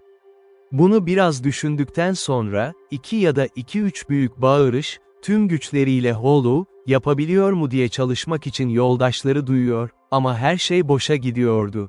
Sonra hepsi bir anda çok yaklaştılar çaldı ve küçük silahlarından bir sallama ateşi açtı, ki bunu gerçekten duyduk ve yankılar ormanı çınladı. Ama hepsi tek bir oldu. Mağaradakiler, biz tabii, duyamıyordu ve korumamızdakiler, iyi duysalar da yeterince olsa da, onlara cevap vermeye cesaret etmedi. Onlar, şaşırtıcı bir şey, sonradan bize söyledikleri gibi, her şeyi yapmaya karar verdiler tekrar gemilerine bindiler ve adamların hepsinin öldürüldüğünü bildirirler ve uzun tekne direkli oldu, buna bağlı olarak, hemen teknelerini suya indirdiler yine ve hepsini de destekledim. Kaptan buna çok şaşırdı ve hatta şaşırmıştı, onların tekrar gemiye binip yola çıkar, yoldaşlarını teslim eder kayboldu. Bu yüzden gemiyi kaybetmeliydi, ki umuyordu ki biz de kaybetmeliyiz iyileşti, ama hemen diğer yönden korktu. Tekneyle çok uzun bir süre uzaklaşmamışlardı ki hepsinin geldiğini fark ettik tekrar karada, ama davranışlarındaki bu yeni ölçü yıl, ki görünüşe göre 3 adamı teknede bırakmak ve geri kalanını ise kıyıya çıkın ve kırsalda arkadaşlarını aramaya çıkın. Bu bizim için büyük bir hayal kırıklığı. Çünkü şimdi ne yapacağımızı bilemiyorduk. Çünkü bizim kıyıdaki 7 adamı yakalamak, tekneyi bırakırsak bizim için avantaj olmazdı kaçmak, çünkü onlar gemiye doğru kürek çekerlerdi, sonra diğerleri kesinlikle tartıp yelken açacaktık, böylece gemiyi kurtarmak kayboldu. Ancak, sorunun ne olduğunu görmek için beklemekten başka çaremiz yoktu ortaya çıkabilir. 7 adam kıyıya çıktı ve kalan 3 kişi Bolt, onu kıyıdan oldukça uzaklaştırdı ve demirlemeye geldi. Onları bekle, böylece teknede onlara yaklaşmamız imkansızdı. Kıyıya gelenler birbirine yakın duruyor ve tepeye doğru yürüdüler. Yaşadığım yerin altında küçük bir tepe ve onları açıkça görebiliyorduk, ama bizi algılayamadılar. Eğer bunu yapsalardı çok memnun olmalıydık, bize daha yakın oldular. Böylece biz onlara ateş edebilirdik ya da onlar da daha da uzaklara gittik, yurt dışına çıkabilelim diye. Ama ayıldıklarında vadilere açılan harika bir yol görebildikleri tepenin yamacı ve kuzeydoğu kısmında yer alan ve adanın en alçak yerlerinde yer alan ormanlar, yorulana kadar bağırıp Halo dile geldiler ve görünüşe göre umursamıyor kıyıdan ne de birbirlerinden çok uzaklaşsalar da, birlikte oturdular bir ağacın altında bunu düşünmek için. Orada uyumayı uygun bulsalardı, diğer kısmı gibi, işi bizim için yapmışlardı, ama onlar tehlike korkularıyla o kadar doluylardı ki, uyumaya cesaret edemiyorlardı, ama korkacakları tehlikenin ne olduğunu anlayamıyorlardı. Kaptan, bu görüşmeleri üzerine bana çok adil bir teklif yaptı. Yani, belki hepsinin tekrar bir top ateşi açacaklarını ve arkadaşları duydu ve hepimizin tam bu noktada onlara saldırmamız gerektiğini söyledi. Taşları tamamen boşaldığında, kesinlikle teslim olacaklardı ve biz kan dökülmeden almalıydı. Bu öneriyi beğendim. Tabii ki yapılması şartı biz ise onlar yüklemeden önce yanına gelecek kadar yakındık yine parçalar. Ama bu olay gerçekleşmedi ve uzun süre hareketsiz yattık, çok hangi yolu seçeceğimi kararsızdı. Sonunda onlara hiçbir şey olmayacağını söyledim bence geceye kadar yapıldı. Ve sonra, eğer tekneye dönmezlerse, belki kıyıdan aralarına girmenin bir yolunu bulabiliriz ve böylece onları karaya çıkarmak için teknede bir taktika yapmak.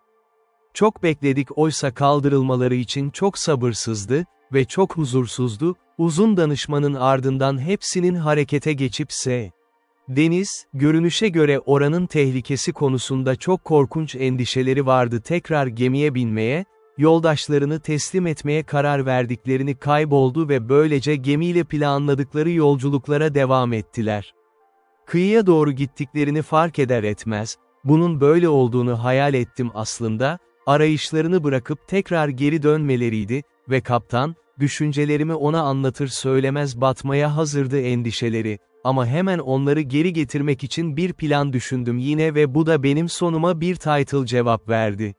Cuma günü sipariş verdim ve kaptan yardımı, küçük derenin üzerinden batıya, o yere doğru gitmek üzere vahşilerin kıyıya çıktığı, Friday'in kurtarıldığı ve hemen ardından yaklaşık yarım mil uzaklıkta küçük bir yükselme turu geldi, onlara merhaba diledim dışarı çıkın, olabildiğince yüksek sesle ve denizcilerin duyduğunu bulana kadar beklediler. Denizcilerin cevaplarını duyar duymaz geri vermeleri gerektiğini söylediler yine, sonra ise görünmeyerek bir tur alır, her zaman cevap verirsin diğerleri ise holu, onları adaya ve ormanların arasına çekmek için mümkün oldu, sonra da benim yönlendirdiğim yollarla tekrar bana döndü.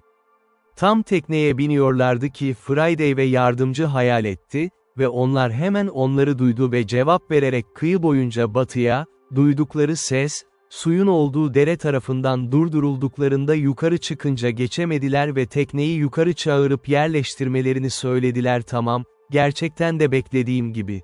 Kendilerini yerleştirdiklerinde, gözlemledim teknenin dere oldukça fazla girdiği ve bir tan ile ise, kara içindeki limanda, 3 adamdan birini ondan aldılar ve yanında gitmeleri için onlarla birlikte ve teknede sadece 2 kişi bıraktı, onu bir kütüğün kütüğüne sabitlemişti kıyıdaki küçük ağaç.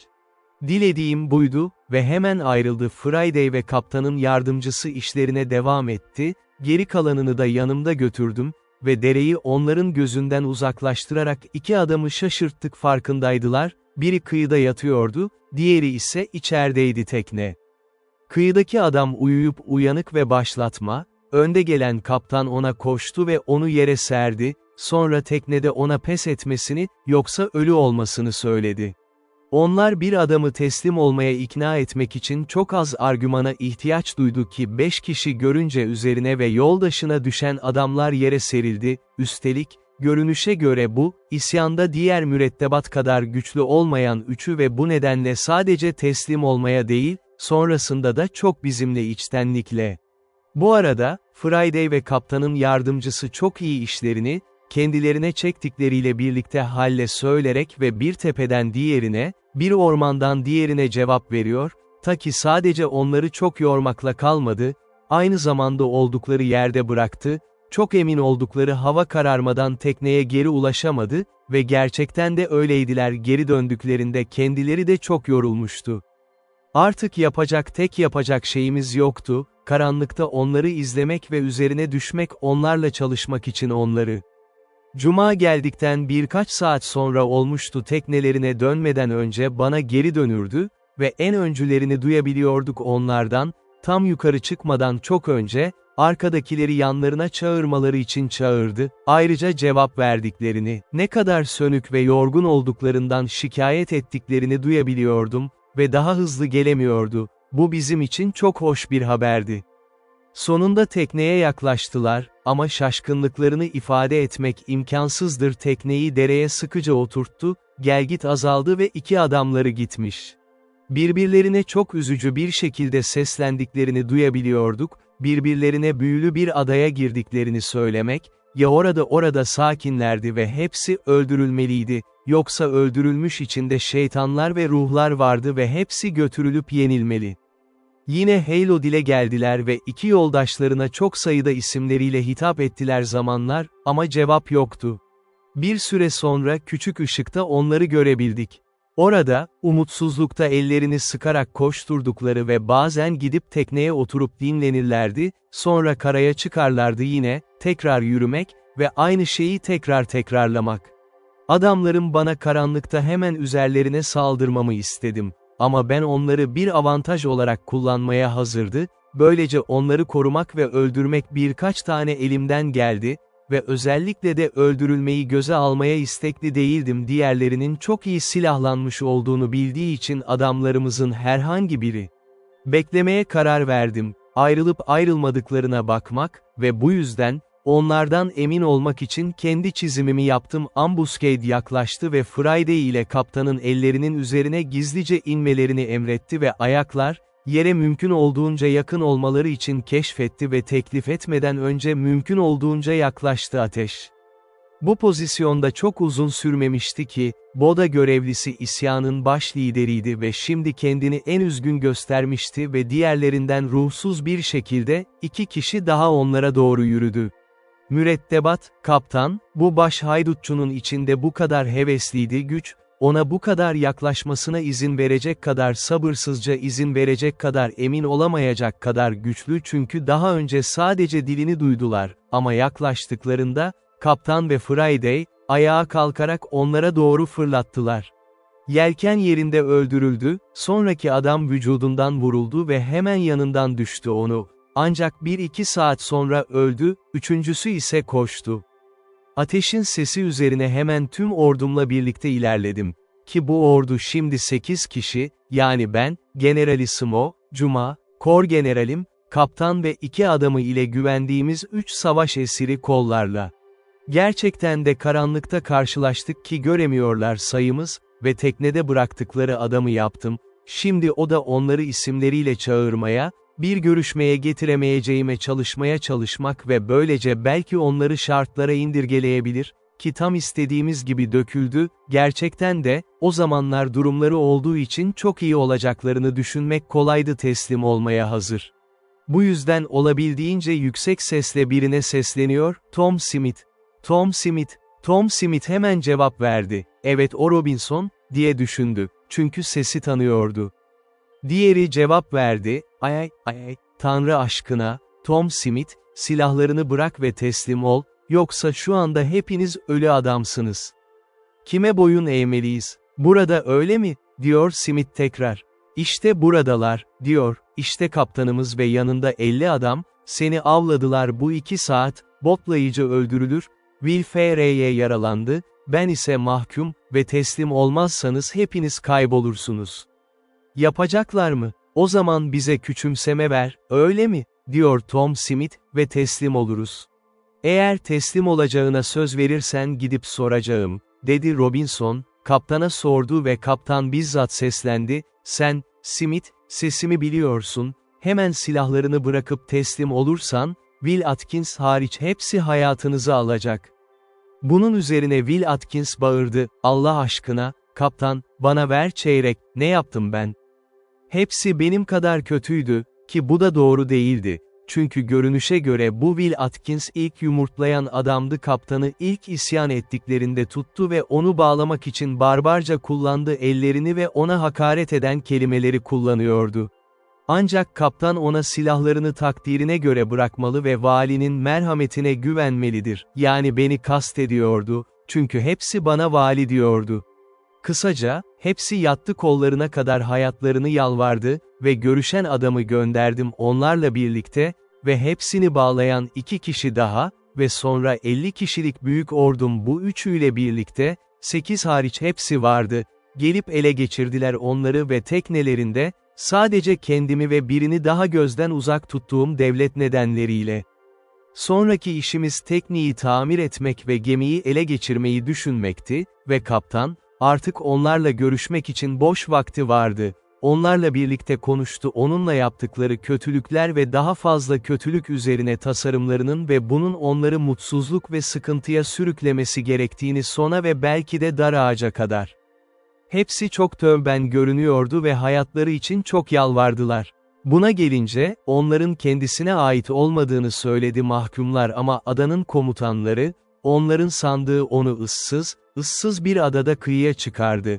Ama Tanrı'yı çok memnun etmişti onlara buranın yerleşim olduğunu ve valinin bir İngiliz olduğunu belirtti. İsterse hepsini orada asabilirdi, ama hepsine verdiği gibi onları İngiltere'ye göndereceğini ve orada böyle davranılacaklarını düşündü. Adalet gerekti, ancak vali tarafından emredilen Atkins hariç ölüme hazırlanmalarını tavsiye etti, çünkü sabah asılacaktı.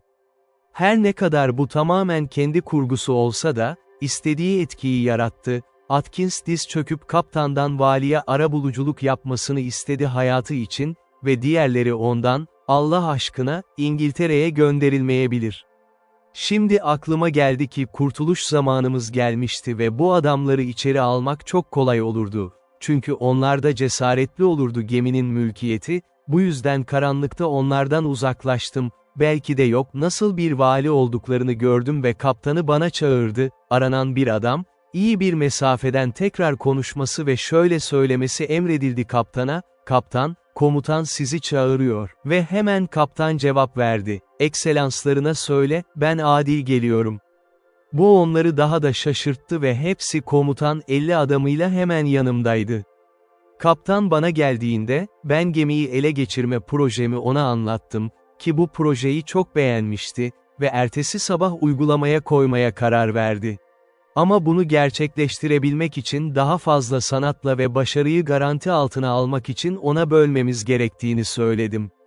Mahkumları ve Atkins'i alması gerektiğini ve en kötüsünden 2 tane daha onları ve diğerlerinin yattığı mağaraya iğnelenmiş şekilde gönderdi. Bu Friday ve kaptanla birlikte karaya çıkan 2 adama bağlıydı. Onlar onları mağaraya bir hapishane gibi götürdü ve gerçekten de kasvetli bir yerdi, özellikle bu durumda olan erkeklere. Diğerlerini ise Bavurum'a emrettim, adını verdim ve tam bir tanım verdim ve çevresi çitlendiği için ve onları sıkıştırdılar, yer yeterince güvenliydi, çünkü vardılar davranışları. Sabah bunlara kaptanı gönderdim, o da bir görüşmeye girecekti onlar, kısaca, denemek ve bana onların olabileceğini düşünüp düşünmediğini söylemek güvenip güvenmemek için gemiye binip gemiyi şaşırtmak istiyorlardı. Onlara ona verilen yaralanma, getirildikleri durum ve vali, mevcut olay için onlara hayatları için görgü vermişti, ancak İngiltere'ye gönderilirlerse hepsinin zincirle asılacaklarını, ama bu eğer onlarda gemiyi geri almak için bir girişim olsaydı, valinin af için görev alması.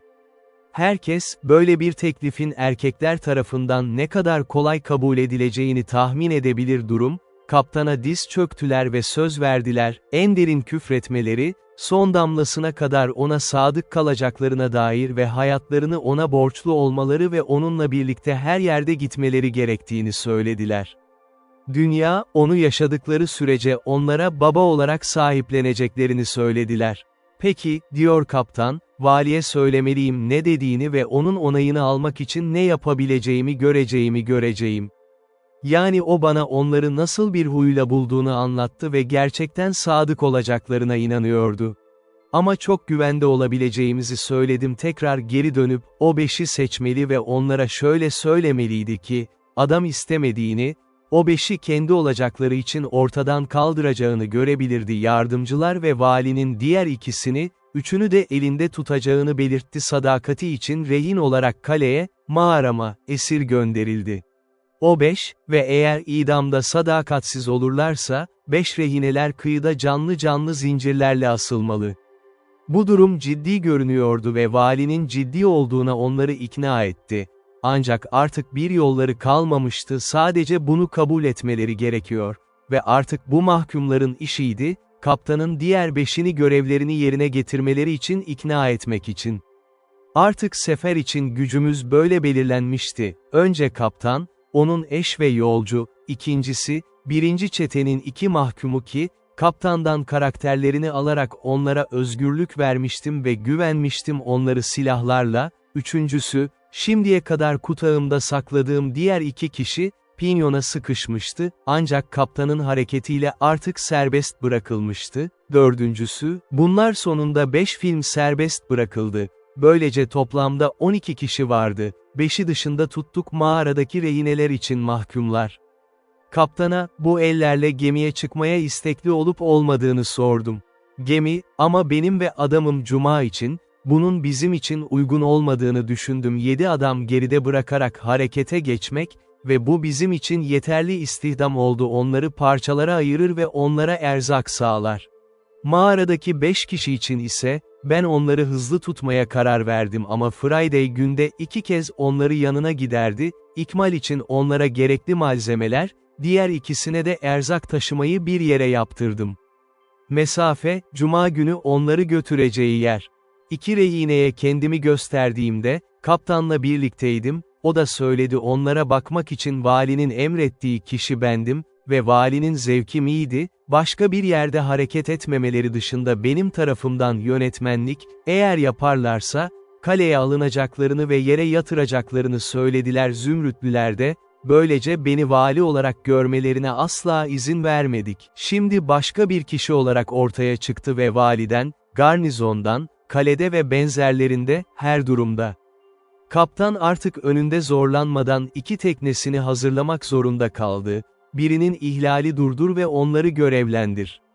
Yolcu kaptanı yaptı, 4 adamla birlikte, kendisi, eşi ve 5 kişi daha diğerine girdi ve işlerini çok iyi yürüttüler, çünkü gemiye yaklaştılar gece yarısı.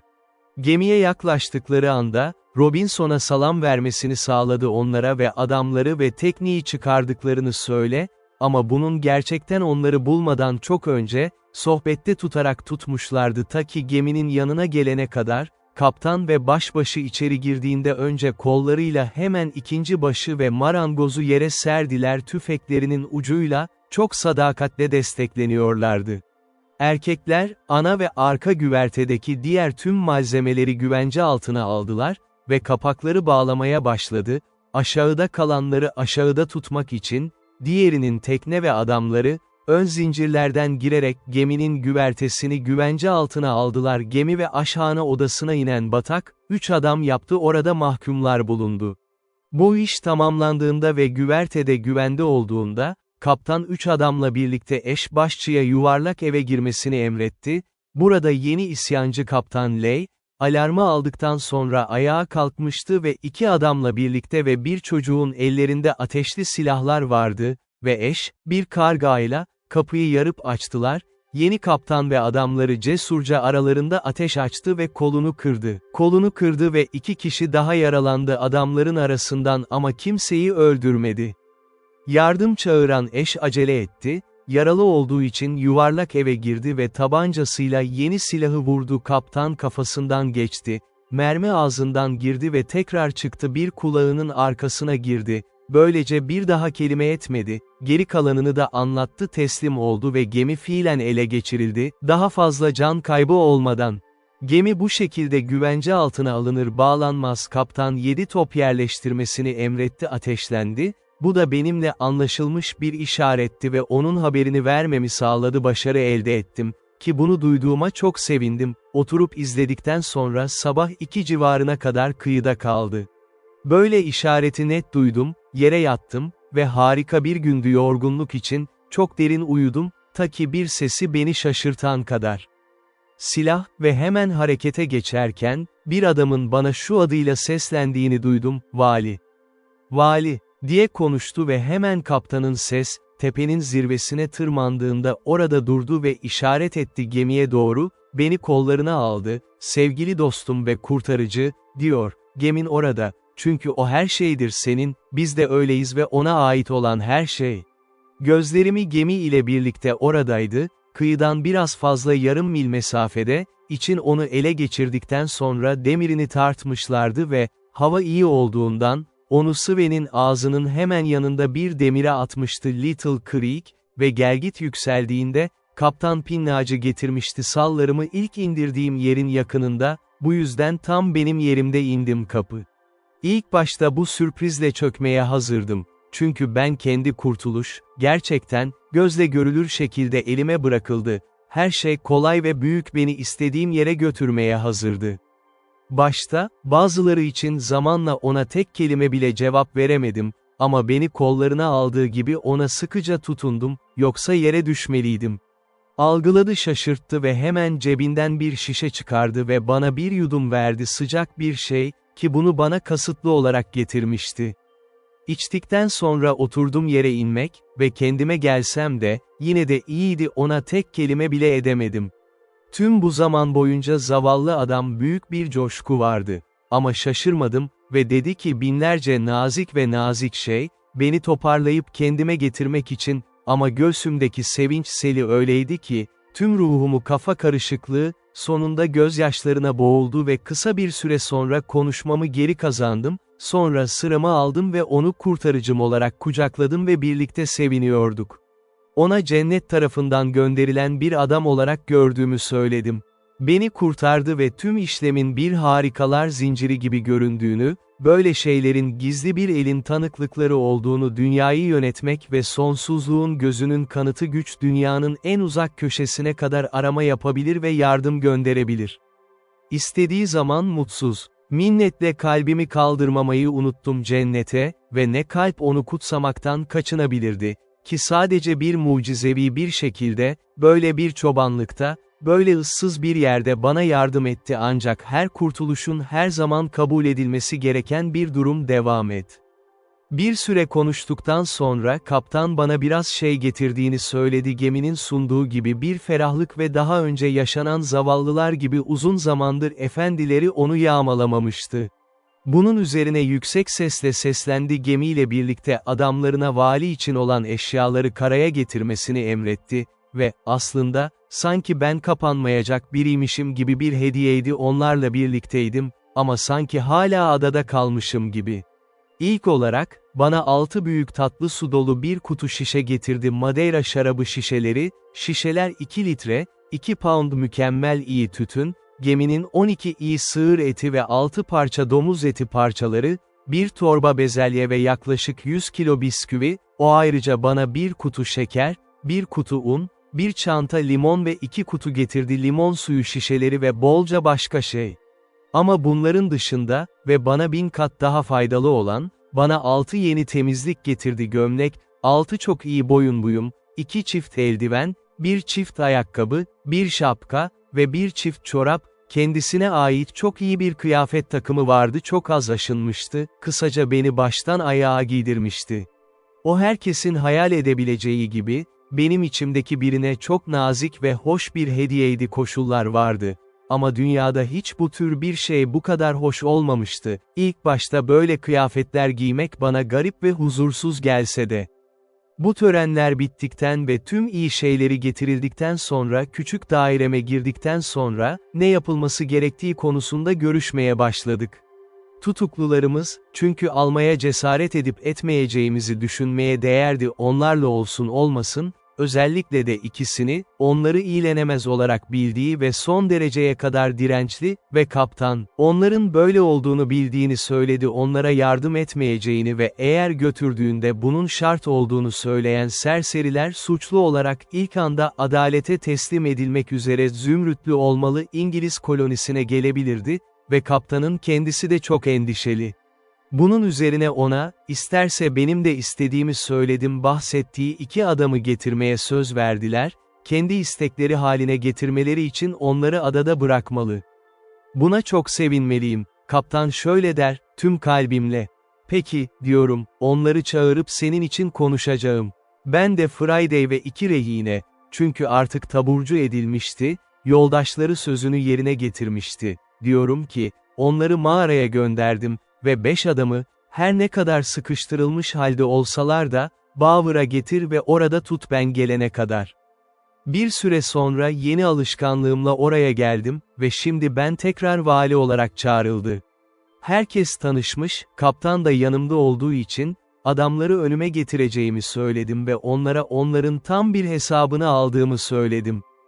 Kaptana kötü niyetli davranışları ve gemiyle kaçtıkları, ve daha fazla soygun yapmaya hazırlanıyorlardı, ancak Providence'ın onları kendi yollarıyla tuzağa düşürdü ve çukura düştüler. Başkalarını kazmışlardı. Onlara geminin benim talimatımla ele geçirildi, şimdi yolda yatıyordu ve zamanla onların yeni kaptan, kötülüğünün ödülünü almıştı ve bunu göreceklerdi bahçe kolunda asılı duruyor, onlar için ise neler olduğunu bilmek istediğimi onları korsan olarak neden idam etmemem gerektiğini söylemek için, çünkü gerçekte eleştirilenler komisyon almaktan şüphe edemezlerdi ama bunu yapma yetkisim vardı. One of them answered in the name of the rest, that they had nothing to say but this, that when they were taken the captain promised them their lives, and they humbly implored my mercy.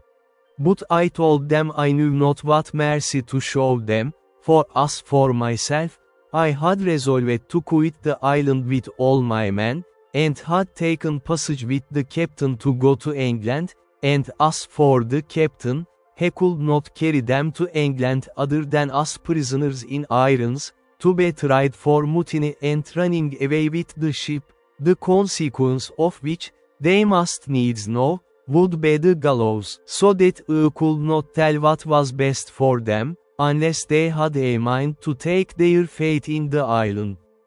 If they desired that, as I had liberty to leave the island, I had some inclination to give them their lives, if they thought they could shift on shore.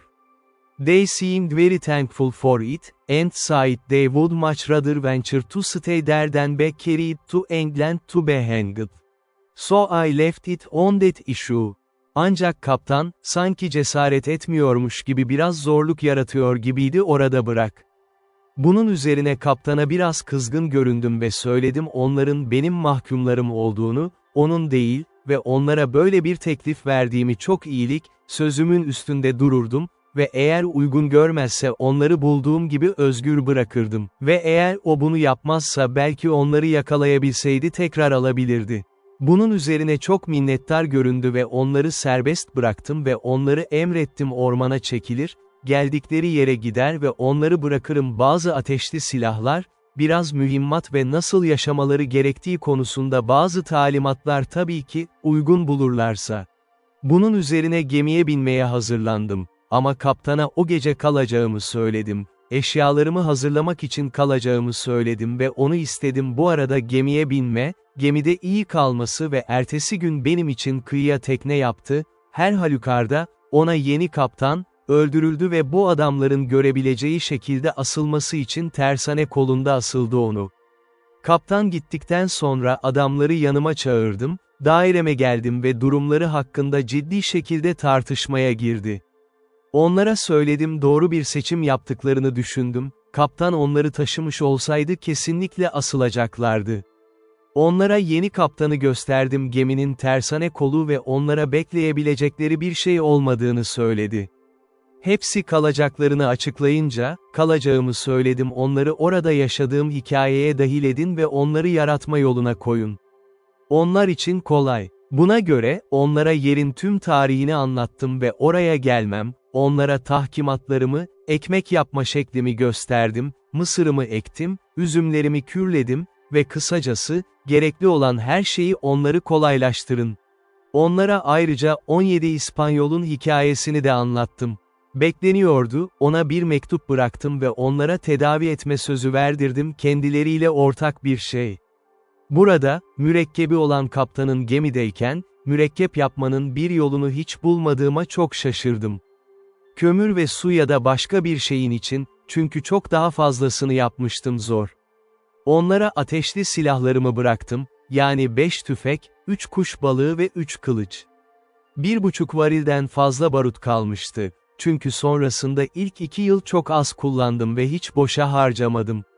Onlara bir tanım verdim, keçileri nasıl yönettiğim, onları sağıp şişirtme talimatları ve hem tereyağı hem de peynir yap. Kısaca, onlara kendi hikayemin her bölümünü verdim ve kaptanla ikna etmem gerektiğini söyledim. Onlara 2 varil barut daha fazla ve biraz bahçe tohumu, ki onlara çok iyi olacağımı söyledim, memnun oldum. Ayrıca, kaptanın beni getirdiği bezelye torbasını da onlara verdim, yemek ve onlara ekip artırmalarını mutlaka söyle. Tüm bunları yaptıktan sonra ertesi gün onları bırakıp gemiye bindim. Biz hemen yelken açmaya hazırlandı, ancak o gece ağırlık vermedi. Ertesi sabah erken saatlerde, 5 adamdan ikisi geminin yanına yüzerek geldi ve diğer 3'ü arasında en üzücü şikayet, Tanrı aşkına, çünkü öldürülmeliler ve kaptandan yalvardılar onları gemiye götürmek için, ama hemen astı. Bunun üzerine kaptan bensiz gücü yokmuş gibi davrandı. Ama biraz zorluktan sonra ve sonra ciddi değişiklik vaatlerini kabul ettiler ve bazıları da kabul edildi. Bir süre sonra, iyice kırbaçlanıp turşu edilmiş, sonra çok dürüst oldular ve sessiz adamlar. Bundan bir süre sonra, gelgit yükseldiğinde tekne kıyıya çıkarıldı ve erkeklere vaat edilen şeyler, kaptan, benim aramacamla, göğüslerini ve kıyafetlerini eklediler, bunları aldılar ve çok minnettar. Ayrıca onları, eğer bu benim onları almak için herhangi bir gemiyi gönderme gücüne sahip olduğum için unutmam. Bu adadan ayrıldığımda, kalıntılar için Büyük Tanrı'yı gemiye aldım, yaptığım keçi derisi şapkası, şemsiyem ve papağanlarımdan biri, ayrıca, unuttum daha önce bahsettiğim, uzun zamandır yanımda kalan parayı almamak için paslanmış ya da lekeli olduğu için işe yaramaz ve gümüş gibi geçemiyordu ta ki biraz ovuşturulup ele alınana kadar, bulduğum parayı da İspanyol gemisinin enkazına dönüştü. Ve böylece adadan ayrıldım. 19 Aralık'ta, geminin hesabına göre, 1686 yılında, ben gemide bulunduktan sonra buldum 8-20 yıl, 2 ay ve 19 gün, kurtarılmak bu ikinci esaret, ilk kaçtığım ayın aynı gününde Salle'nin mağırları arasından gelen uzun tekne. Bu gemide, uzun bir süreden sonra yolculuk zamanı, 11 Haziran'da, 1687 yılında İngiltere'ye vardım, 35 yıl yok. İngiltere'ye geldiğimde, tüm dünyaya tam bir yabancıydım, sanki öyleymiş gibi. Orada hiç tanınmamıştı. Bana bıraktığım hayırseverim ve sadık görevlim güvene bağlı para, hayattaydı ama dünyada büyük talihsizlikler yaşamıştı, ikinci kez dul kalıyor ve dünyada çok düşük bir seviyeye düşüyor. Onu çok kolay yaptım, bana ne kadar borçlu olduğunu söyledi, ona hiçbir sorun çıkarmayacağımı temin etti, ama aksine, onun bana olan eski ilgisi ve sadakati için minnettar olarak rahatladım, küçük hissemin karşılayacağı kadar, o zamanlar bana gerçekten izin verecekti, onun için çok az şey yapacaktı. Ama ona eski sevgilisini asla unutmayacağımı garanti ettim, bana karşı nezaket, ona yardım edecek kadar gücüm olduğunda da onu unutmadım, çünkü uygun yerinde gözlemlenmelidir. Sonrasında Yorkshire'a indim, ama babam ölmüştü. Annem ve tüm ailem yok olmuştu. Sadece ben 2 kız kardeş ve kardeşlerimden birinin 2 çocuğu buldum ve benim de yaptığım gibi uzun zaman önce ölü olarak bırakılmıştı, benim için hiçbir düzenleme yapılmamıştı. Yani kısaca beni rahatlatacak ya da yardım edecek hiçbir şey bulamadığım ve küçük sahip olduğum para, dünyaya yerleşmek için bana pek bir fayda sağlamazdı. Gerçekten de beklemediğim bir minnettarlık duygusuyla karşılaştım ve bu şuydu, gemi kaptanını, ki onu mutlu bir şekilde teslim etmiştim ve aynı şekilde Vasi, gemiyi ve yükü kurtardı, çok güzel bir hesap vererek adamların ve geminin hayatlarını nasıl kurtardığımı anlatan sahipler, onlar beni kendileri ve ilgili bazı diğer tüccarlarla tanıştırmaya davet etti. Hepsi birlikte bu konuda bana çok güzel bir iltifat yaptı ve neredeyse bir hediye oldu, 200 sterlin. Ama hayatımın koşulları üzerine birkaç kez düşündüm ve nasıl bu beni dünyaya yerleştirmek için pek bir yol açmayacaktı, gitmeye karar verdim. Lizbon'a gittim ve durumumla ilgili bazı bilgilere ulaşabilir miyim diye bakalım. Brezilya'daki plantasyonu ve ortağımın başına gelenleri yaşadığını, ki sanırım birkaç yıl önce beni ölmüş gibi bırakmıştı. Bu görüşle Lizbon'a gönderildim. Oraya ertesi Nisan ayında vardım. Adamım Cuma tüm bu gevezeliklerde bana çok dürüstçe eşlik ediyor ve en iyisini kanıtlıyor, her durumda sadık hizmetkar. Lizbon'a geldiğimde, bunu şu şekilde öğrendim, sorgulama ve özellikle memnuniyetle, eski dostum, Afrika kıyılarında beni denize ilk götüren gemi. Artık yaşlanmıştı ve denize gitmeyi bırakmıştı, henüz genç olmayan oğlunu da yanına koymuştu adam, gemisine ve hala Brezilya ticaretini kullanan kişi. Yaşlı adam ise yapmadı, beni tanıyordu ve aslında onu neredeyse hiç tanımıyordum. Ama kısa sürede onu kendi elime götürdüm anırlamayı ve hemen anıma geldim, ona kim olduğunu söylediğimde öyleydim. Aramızdaki eski tanıdıkların tutkulu ifadelerinden sonra, ben plantasyonum ve ortağımdan sonra sordu, emin olabilirsiniz.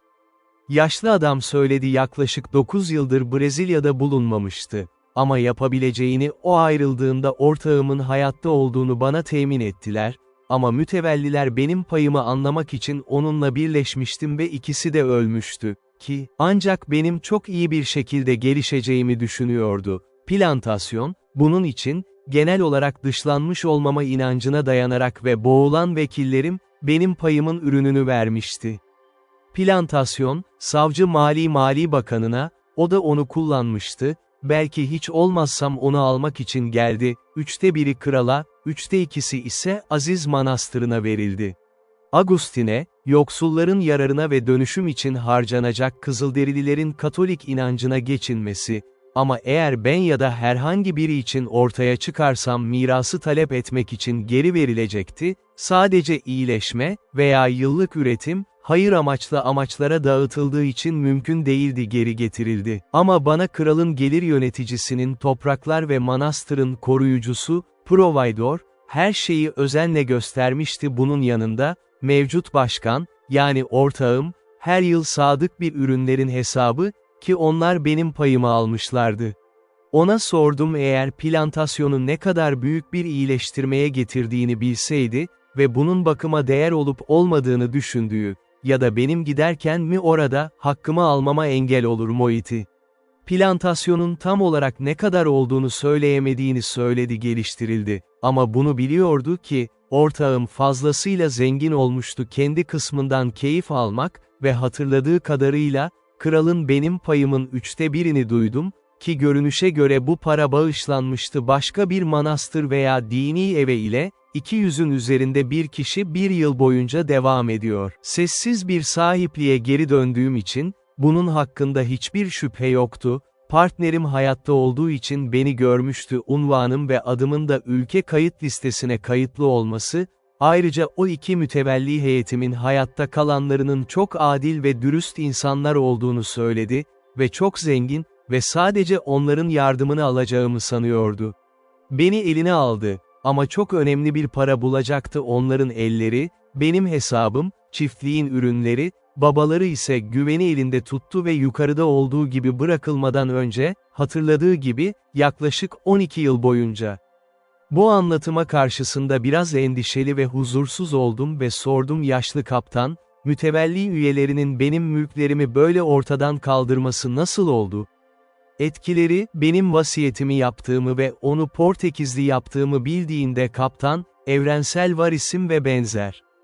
Bana bunun doğru olduğunu söyledi. Ama öldüğüme dair hiçbir kanıt olmadığı için, o ölümümle ilgili kesin bir hesap gelene kadar vasi olarak hareket edemezdim, üstelik bu kadar uzak bir şeye karışmak istemiyordu. Doğruydu, vasiyetimi kaydetmiş ve talebini sunmuştu ve yapabilir miydi ölü ya da canlı olmama dair herhangi bir anlatım olursa, şöyle davranırdı takılma ve Ingenio'nun, böyle adlandırılıyor, sahibi oldu şeker evi gibi, ve şu anda Brezilya'da olan oğluna da emir verdiler. Ama, diyor yaşlı adam, bir haberim var sana söylemek ki, belki de diğerleri kadar senin için kabul edilebilir olmayabilir ve kaybolmuş olduğuna inanmak ve tüm dünyanın da öyle inanması, partnerin ve mütevaiyetler, ilk 6 yıl için senin adından bana hesap vermeyi teklif etti 8 yıllık kar, ki ben de aldım. O zamanlar harika olanlar çalışmaların artırılması, bir Ingenio inşa edilmesi ve köle satın alınması için yapılan harcamalar, sonrasında ürettiği kadar çok değildi. Ama, yaşlı adam diyor ki, sahip olduklarımın gerçek bir hesabını sana vereceğim hepsini aldığımı ve nasıl elden çıkardığımı belirtti.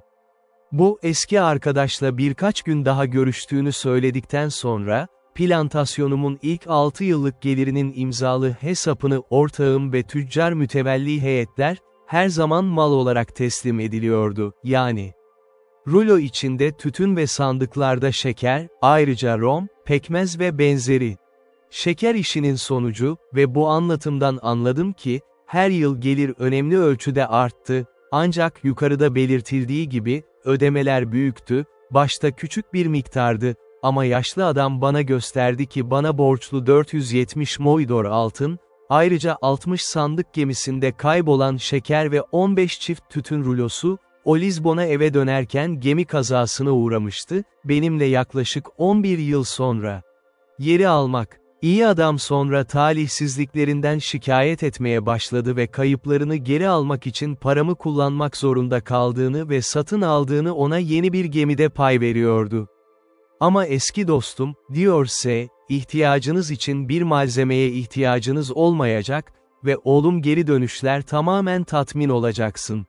Bunun üzerine eski bir poşe aldı ve bana 160 Portekiz moidor altın verdi ve veriş gemi üzerindeki unvanının yazıları, oğlunun Brezilyalara gittiği kendisinin çeyrek bir kısmı olan ve oğlu başka bir sahibiydi, ikisini de koydu geri kalanların güvenliği için elime bıraktı. Zavallı adamın dürüstlüğü ve nezaketinden o kadar etkilendim ki bunu yapamadım, bunu katlanmak için ve benim için yaptıklarını, beni nasıl yukarı çıkardığını hatırlamak, denizde ve beni her durumda, özellikle de cömertçe kullandığı şimdi bana karşı ne kadar samimi bir arkadaştı, ağlamaktan kendini zor tutamadım. Bana söylemişti, bu yüzden ona koşullarının bunu kabul edip etmediğini sordum. O zaman bu kadar para ayırmak isterdi ve bu onu zorlamazsa? Bana söyledi, söyleyemiyordu ama biraz zorlayabilirdi, ama yine de benim para ve belki de ben ondan daha çok isterim. İyi adamın söyledikleri her şey sevgi doluydu ve ben neredeyse tutamadım, konuşurken gözyaşlarından, kısacası, 100 moidor aldım ve bir kalem ve mürekkep istedim, ona fiş verdim, sonra geri verdim geri kalanını ve eğer plantasyonun sahibi olursam bunu yapacağımı söyledim, diğerini de ona geri vereceğim, sonrasında ben de öyle yaptım ve oğlunun gemisindeki payının satış faturası, bunu hiçbir şekilde kabul etmem anlamlar, ama parayı istiyorsam, bana ödeme yapacak kadar dürüst olduğunu gördüm ve eğer almasaydım, ama onun bana beklemem için verdiği sebebi alırsam, alırdım, ondan bir kuruş bile alamazdım. Bu geçmiş bitince, yaşlı adam bana bir yönteme koyup sokmamamı istedi, plantasyonuma hak iddia edin. Ona kendim gitmeyi düşündüğümü söyledim. İstersem yapabilirim, ama istersem yollar olduğunu söyledi, hakkımı güvence altına alacak kadar ve hemen kârları benimle paylaşacak kadar kullanım ve Lizbon nehrinde yeni ayrılmaya hazır gemiler vardı. Brezilya, beni kamu kaydına kaydettirdi, beyannamesiyle birlikte, yeminle, hayatta olduğumu ve aynı kişinin benim de kabul ettiğimi doğruldu. Önce bahsi geçen plantasyonun ekimi için arazi yukarısına çıkardı. Bu düzenli olarak noter tarafından onaylandı ve bir talep eklenmiş olarak, bana göndermemi söyledi, mektupunun bir mektubuyla, oradaki tanıdığı bir tüccara ve sonra dönüş raporu gelene kadar onunla kalmamı önerdi. Bu taahhütle ilgili işlemlerden daha onurlu bir şey hiç olmamıştı. Çünkü 7 aydan kısa bir sürede hayatta kalanlardan büyük bir paket aldım. Mütevelli eminlerim, denize gittiğim tüccarlar, ki bunlar aşağıda, eklenmiş özel mektuplar ve belgeler. İlk olarak, çiftliğimin veya plantasyonumun ürünlerinin güncel hesapları vardı, babalarının eski Portekiz kaptanımla denge kurduğu yıldan, 6 yıl boyunca, bakiye 1100 ve gibi görünüyordu, 74 moidor benim lehime. İkincisi, etkileri korurken 4 yıl daha hesap vardı, hükümetin yönetimi talep etmeden önce ellerinde olduğu gibi, bulunmayan bir kişinin etkileri, buna sivil ölüm dediler ve bunun kalan kısmı, plantasyonun değeri 19 oldu, 1446 Haçlı Seferi, yani yaklaşık 3240 moidor. Üçüncüsü, Saint Augustine'in Prieur'inin hesabını almıştı, 14 yıla aşkın kârlar, ama ne olduğunu açıklayamamak hastane tarafından elden çıkarıldı, çok dürüstçe 800 dolar olduğunu ilan etti ve dağıtılmayan 72 moidor var, bunu bana kabul etti. Kralın kısmına gelince, bu hiçbir iade getirmedi. Ortağımdan çok sevgiyle tebrik eden bir mektup vardı hayattayken, mülkün nasıl iyileştirildiğini ve ne olduğunu anlattı, bir yıl üretti, karelerin veya dönümlerin sayısının özetlilikleriyle üzerinde ne kadar ekildiğini, kaç köle olduğunu içeriyordu ve 2-20 haç kutsamalar için bana çok av söylediğini söyledi. Merias, hayatta olduğum için kutsal bakireye şükretmek için, beni çok davet ediyor, tutkuyla gelip kendi mülkümü ele geçirmek ve bu arada eğer ben gelmezsem eşyalarımı kime teslim edeceğini ona emir ver, dostluğuna ve ailesine olan dostluğunu içten bir sevgiyle tamamladı ve bana 7 güzel leopar derisi hediye etti, ki bunlar onun elinde olduğu gibi, Afrika'dan, oraya gönderdiği başka bir gemiyle alındı ve ki görünüşe göre benden daha iyi bir yolculuk yapmıştı. Ayrıca bana 5 sandık gönderdi, mükemmel tatlılar ve 100 altın para madesi yazılmamış, o kadar büyük değil moidor olarak. Aynı filoyla 2 tüccar mütevelli velayetim bana 1000 adet gönderdi, 200 sandık şeker, 800 rulo tütün ve geri kalanı tüm hesap altın. Şimdi söyleyebilirim ki, Eyüp'ün sonu başlangıç. Kalbimin çarpışmasını ifade etmek imkansızdır, tüm servetimi etrafımda buldum. Çünkü Brezilya gemileri tamamen filolar halinde gelirken, mektuplarımı getiren aynı gemiler mallarımı getirdi ve etkiler güvendeydi mektuplar elime gelmeden önce nehirde. Kısaca, solgunlaştım ve hastalandı ve yaşlı adam koşup bana bir süslü getirmemiş olsaydı, sanırım doğayı aniden bir sevinç şaşkınlığı alt etmişti ve ben anında öldüm. Hayır, ondan sonra çok hasta olmaya devam ettim ve birkaç saat kaldım. Ta ki bir doktor gelene kadar çağırdı ve hastalığımın gerçek nedeni biliniyordu, emretti. Bana kan verilmesi, sonra rahatladım ve iyi büyüdüm. Ama gerçekten inanıyorum, ruhlara böyle verilen bir havalandırma beni rahatlatmasaydı, ölmeliydim. Artık aniden, 5000 sterlinden fazla bir sterlin sahibi oldum parası vardı ve Brezilya'da, benim dediğim gibi, bir ağdan fazla bir mülkü vardı yılda 1000 pound, İngiltere'deki bir toprak mülkü kadar kesin ve bir kelime içinde, nasıl anlayacağımı ya da nasıl anlayacağımı neredeyse hiç bilemeyeceğim bir durumdaydım kendimi toparlayıp keyif almaya çalışıyorum. İlk yaptığım şey telafi etmek oldu ilk hayırseverim, iyi eski kaptanım, ilk olarak hayırsever olan ben sıkıntımda, başta bana nazik ve sonunda bana dürüst davrandım. Ay bana gönderilen her şeyi ona gösterdi, ona şunu söyledim, kaderin yanında, her şeyi yöneten cennet, ona borçluydu ve şimdi üzerinde durduğunu onu ödüllendirmek için beni de 100 kat yapardım. Bu yüzden önce ona döndüm ondan aldığım 100 moidor var. Sonra noter çağırdım ve 400 ve bana borçlu olduğunu kabul ettiği 70 moidor en büyük ihtimalle ve mümkün olan en kararlı şekilde. Sonra bir taahhütün çekilmesini sağladım, plantasyonumun yıllık karını alıcı olarak yetki vermesi ve partnerimi ona hesap vermeye ve iadeleri yapması için her zamanki gibi atamak Filiz, ona benim adıma ve sonunda bir maddeyle bir tane verilmiş hayatı boyunca ona yılda 100 moidor ver, etkilerden ve 50 oğlundan sonra bir yıl boyunca hayatı için moidors ve böylece eski hayatımı geri aldım adamım. I had now to consider which way to steer my course next, and what to do with the estate that Providence had thus put into my hands, and, indeed, I had more care upon my head now than I had in my state of life in the island where I wanted nothing but what I had, and had nothing but what I wanted, whereas I had now a great charge upon me, and my business was how to secure it. I had not a cave now to hide my money in, or a place where it might lie without lock or key, till it grew muddy and tarnished before anybody would meddle with it. On the contrary, I knew not where to put it, or whom to trust with it.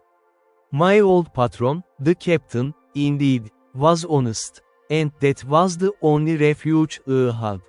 In the next place, my interest in the Brazil seemed to summon me thither, but now I could not tell how to think of going thither till I had settled my affairs, and left my effects in some safe hands behind me. At first I thought of my old friend the widow, who I knew was honest, and would be just to me, but then she was in years, and but poor, and, for aught I knew, might be in debt, so that, in a word, I had no more way but to go back to England myself and take my effects with me. It was some months, however, before I resolved upon this, and, therefore, as I had rewarded the old captain fully, and to his satisfaction, who had been my former benefactor, so I began to think of the poor widow, whose husband had been my first benefactor, and she, while it was in her power, my faithful steward and instructor. So, the first thing I did, I got a merchant in Lisbon to write to his correspondent in London, not only to pay a bill, but to go find her out, and carry her, in money, £100 from me, and to talk with her, and comfort her in her poverty, by telling her she should, if I lived, have a further supply. At the same time I sent my two sisters in the country £100 each, they being, though not in want, yet not in very good circumstances, one having been married and left a widow, and the other having a husband not so kind to her as he should be. But among all my relations or acquaintances I could not yet pitch upon one to whom I durst commit the gross of my stock, that I might go away to the Brazils, and leave things safe behind me, and this greatly perplexed me. I had once a mind to have gone to the Brazils and have settled myself there, for I was, as it were, naturalized to the place, but I had some little scruple in my mind about religion, which insensibly drew me back.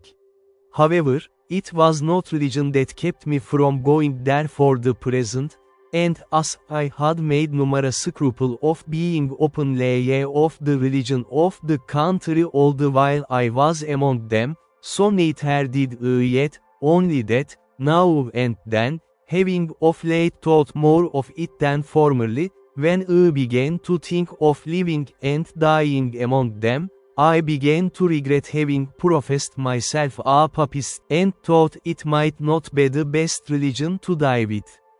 But, as I have said, this was not the main thing that kept me from going to the Brazils, but that really I did not know with whom to leave my effects behind me, so I resolved at last to go to England, where, if I arrived, I concluded that I should make some acquaintance, or find some relations, that would be faithful to me, and, accordingly, I prepared to go to England with all my wealth.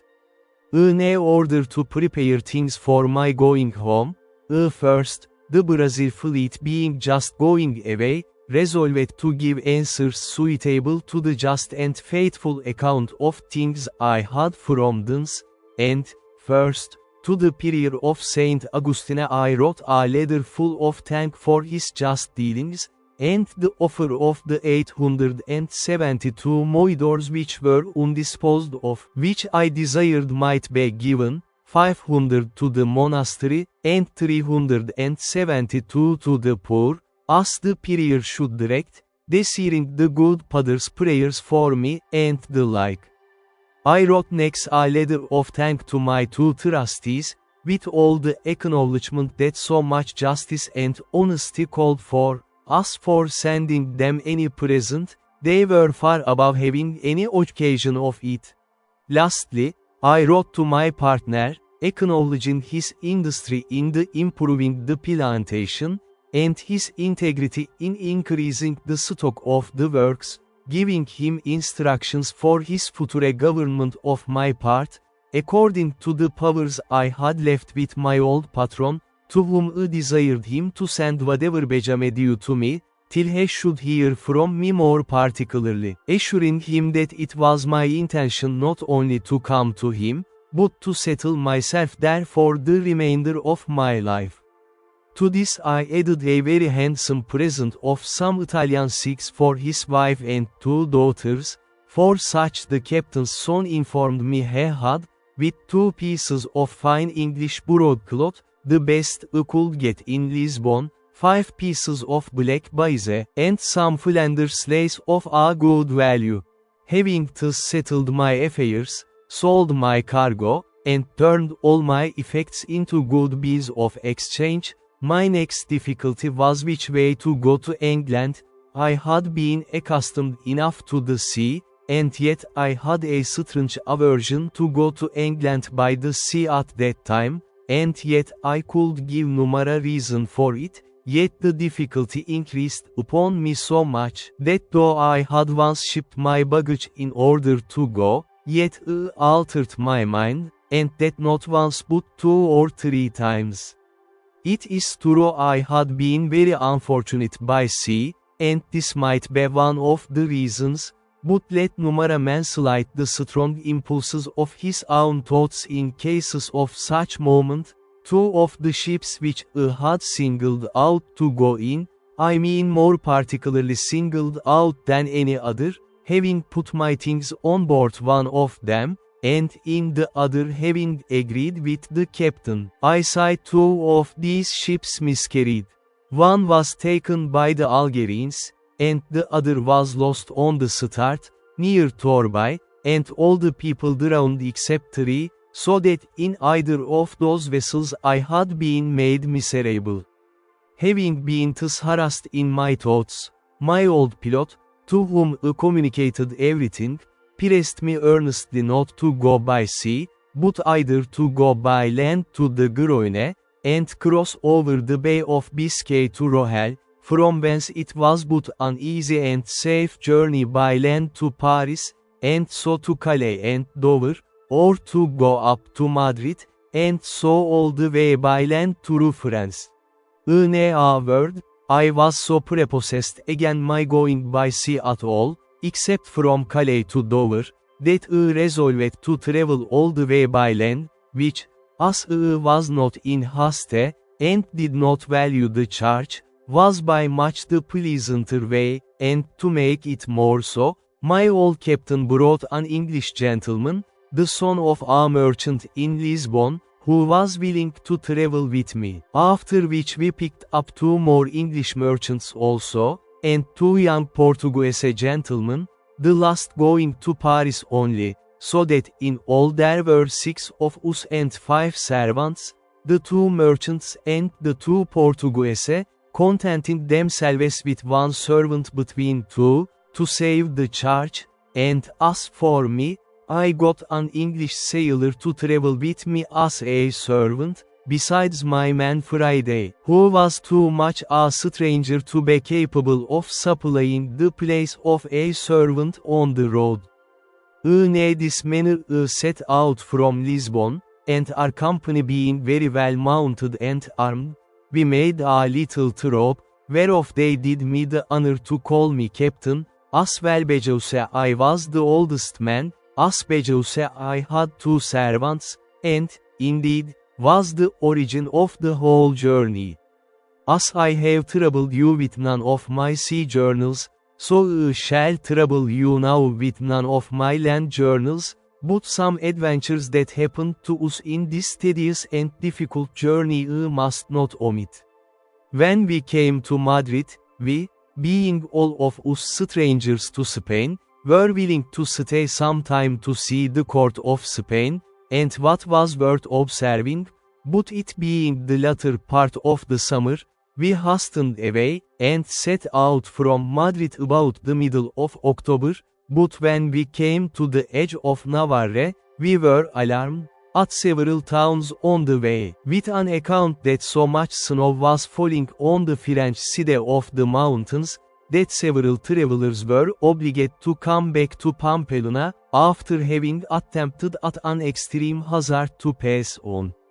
When we came to Pamplona itself, we found it so indeed, and to me, that had been always used to a hot climate, and to countries where I could scarce bear any clothes on, the cold was insufferable, nor, indeed, was it more painful than surprising to come but 10 days before out of all Castile, where the weather was not only warm but very hot, and immediately to feel a wind from the Pyrenean mountains so very keen, so severely cold, as to be intolerable and to endanger benumbing and perishing of our fingers and toes. Poor Friday was really frightened when he saw the mountains all covered with snow, and felt cold weather, which he had never seen or felt before in his life. To mend the matter, when we came to Pamplona it continued snowing with so much violence and so long, that the people saw it winter was come before etc. time, and the roads, which were difficult before, were now quite impassable, for, in a word, the snow lay in some places too thick for us to travel, and being not hard frozen, as is the case in the northern countries, there was no going without being in danger of being buried alive every step.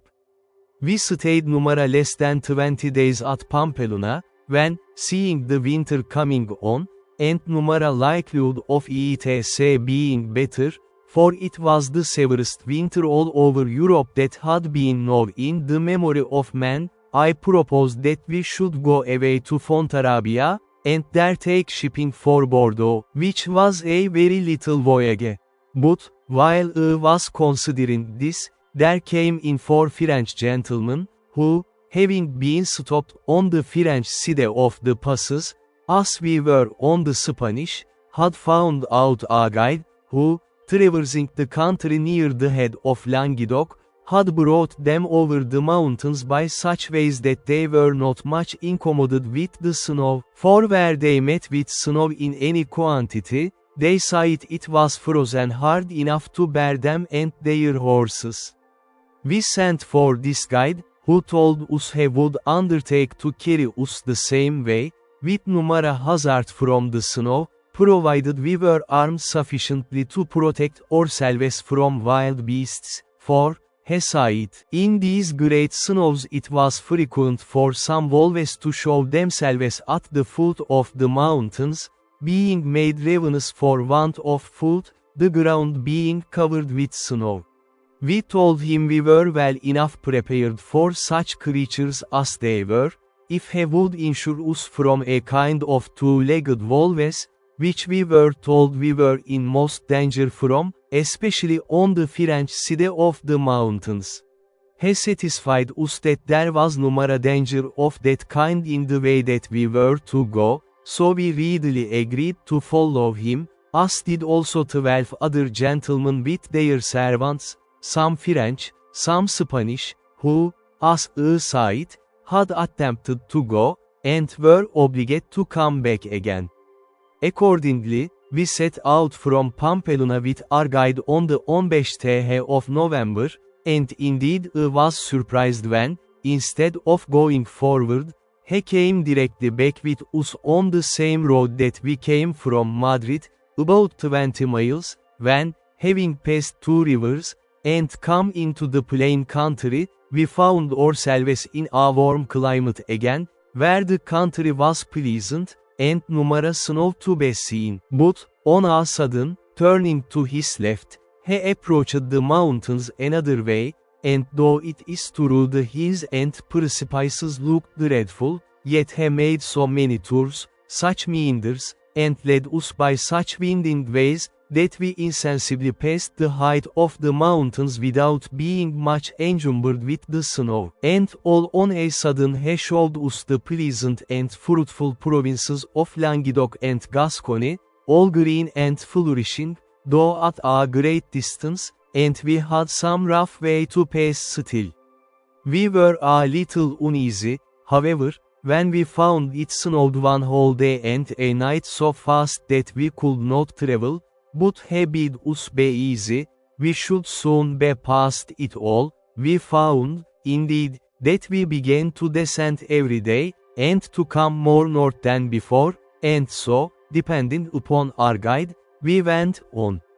It was about 2 hours before night when, our guide being something before us, and not just in sight, out rushed 3 monstrous wolves, and after them a bear, from a hollow way adjoining to a thick wood. 2 of the wolves made at the guide, and had he been far before us, he would have been devoured before we could have helped him. One of them fastened upon his horse, and the other attacked the man with such violence, that he had not time, or presence of mind enough, to draw his pistol, but hallooed and cried out to us most lustily. My man Friday being next me, I bade him ride up and see what was the matter. As soon as Friday came in sight of the man, he hallooed out as loud as the other, "O master! O master!" But like a bold fellow, rode directly up to the poor man, and with his pistol shot the wolf in the head that attacked him. Zavallı adam için benim adamım Cuma olması mutluydu. Çünkü kullanılmıştır ülkesindeki böyle yaratıklara karşı hiç korkmuyordu. Ama yakından onu vurdu. Oysa bizden herhangi biri daha uzağa ateş ederdi mesafe ve belki de ya kurtu kaçırmış ya da tehlike altında olan adamım. Ama benden daha cesur bir adamı korkutmaya yetiyordu ve gerçekten de, tüm şirketimizi alarma geçirdik. Cuma günü tabancanın gürültüsüyle her iki taraftan da en kasvetli kurt ulumalarını duydu ve gürültü 2 katına çıktı. Dağların yankısıyla bize sanki olağanüstü bir şey varmış gibi göründü sayısı, ve belki de bizim sebebimiz olmayan kadar az sayıda vardı endişe. Ancak Friday bu kurdu öldürmüştü. Diğeri atın üzerine bağlanarak hemen onu terk etti ve ona hiçbir şey yapmadan kaçtı. Hasar, başının başına mutlu bir şekilde bağlanmıştı, dizginin patronları dişlerine takılmıştı.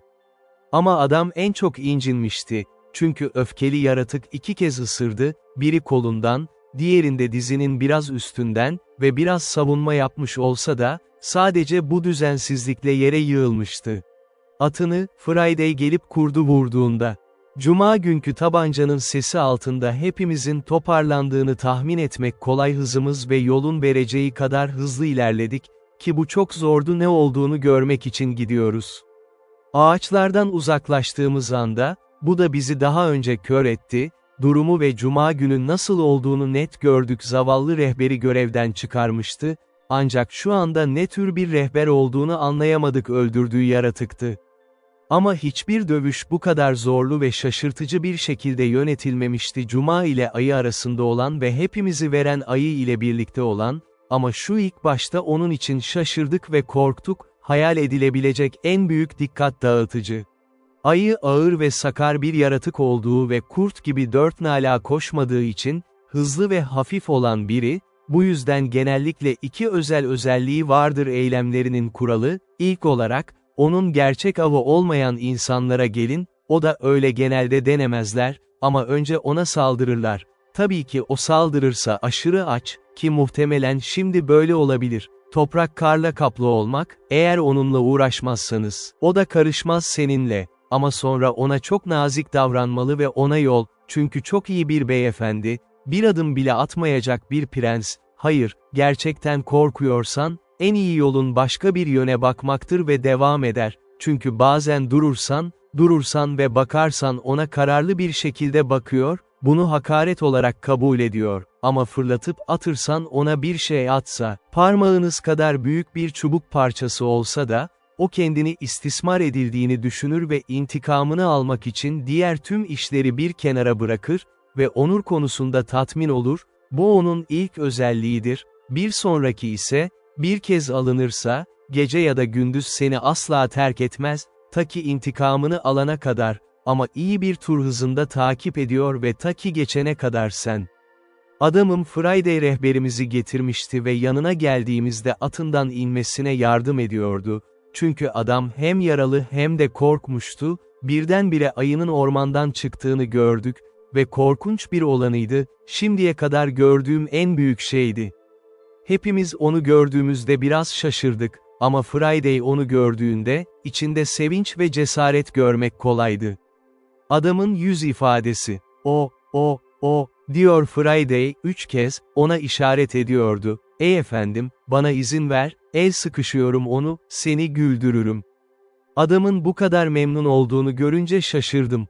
Aptal, der ben, seni yiyecek. Beni ye, yukarı, diyor Friday, tekrar 2 kez, onu yiyip yedim, seni ben yapıyorum, iyi kahkaha, siz burada kalın, ben size iyi bir kahkaha göstereceğim. O da oturuyordu, bir anda botlarını çıkarıyor ve bir çift pompa, bizim dediğimiz gibi, giyiyor giydikleri düz ayakkabıları ve cebinde olan ayakkabı, diğer hizmetçime verir atını ve silahını uzaklaştırarak rüzgar gibi hızlı uçtu. Ayı yumuşak yürümeye devam ediyordu ve Cuma'ya kadar kimseye karışmayacağını teklif etti, oldukça yaklaşıyor, ona sesleniyor, sanki ayı onu anlayabiliyormuş gibi. Dinle, diyor Friday, seninle konuşacağım. Biraz mesafeden takip ettik, şimdilik Gascony tarafındaydık.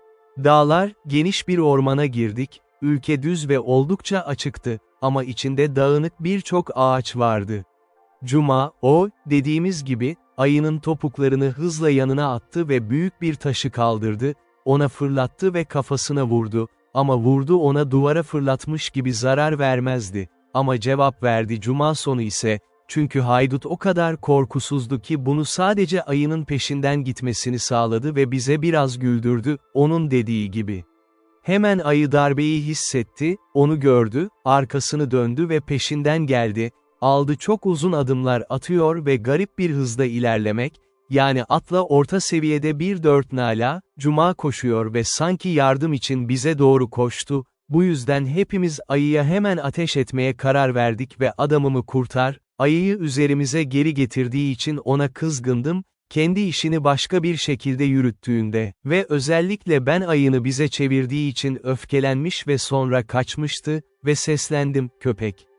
Bu bizi güldürüyor musun? Git ve atını al, yaratığı vurabilelim.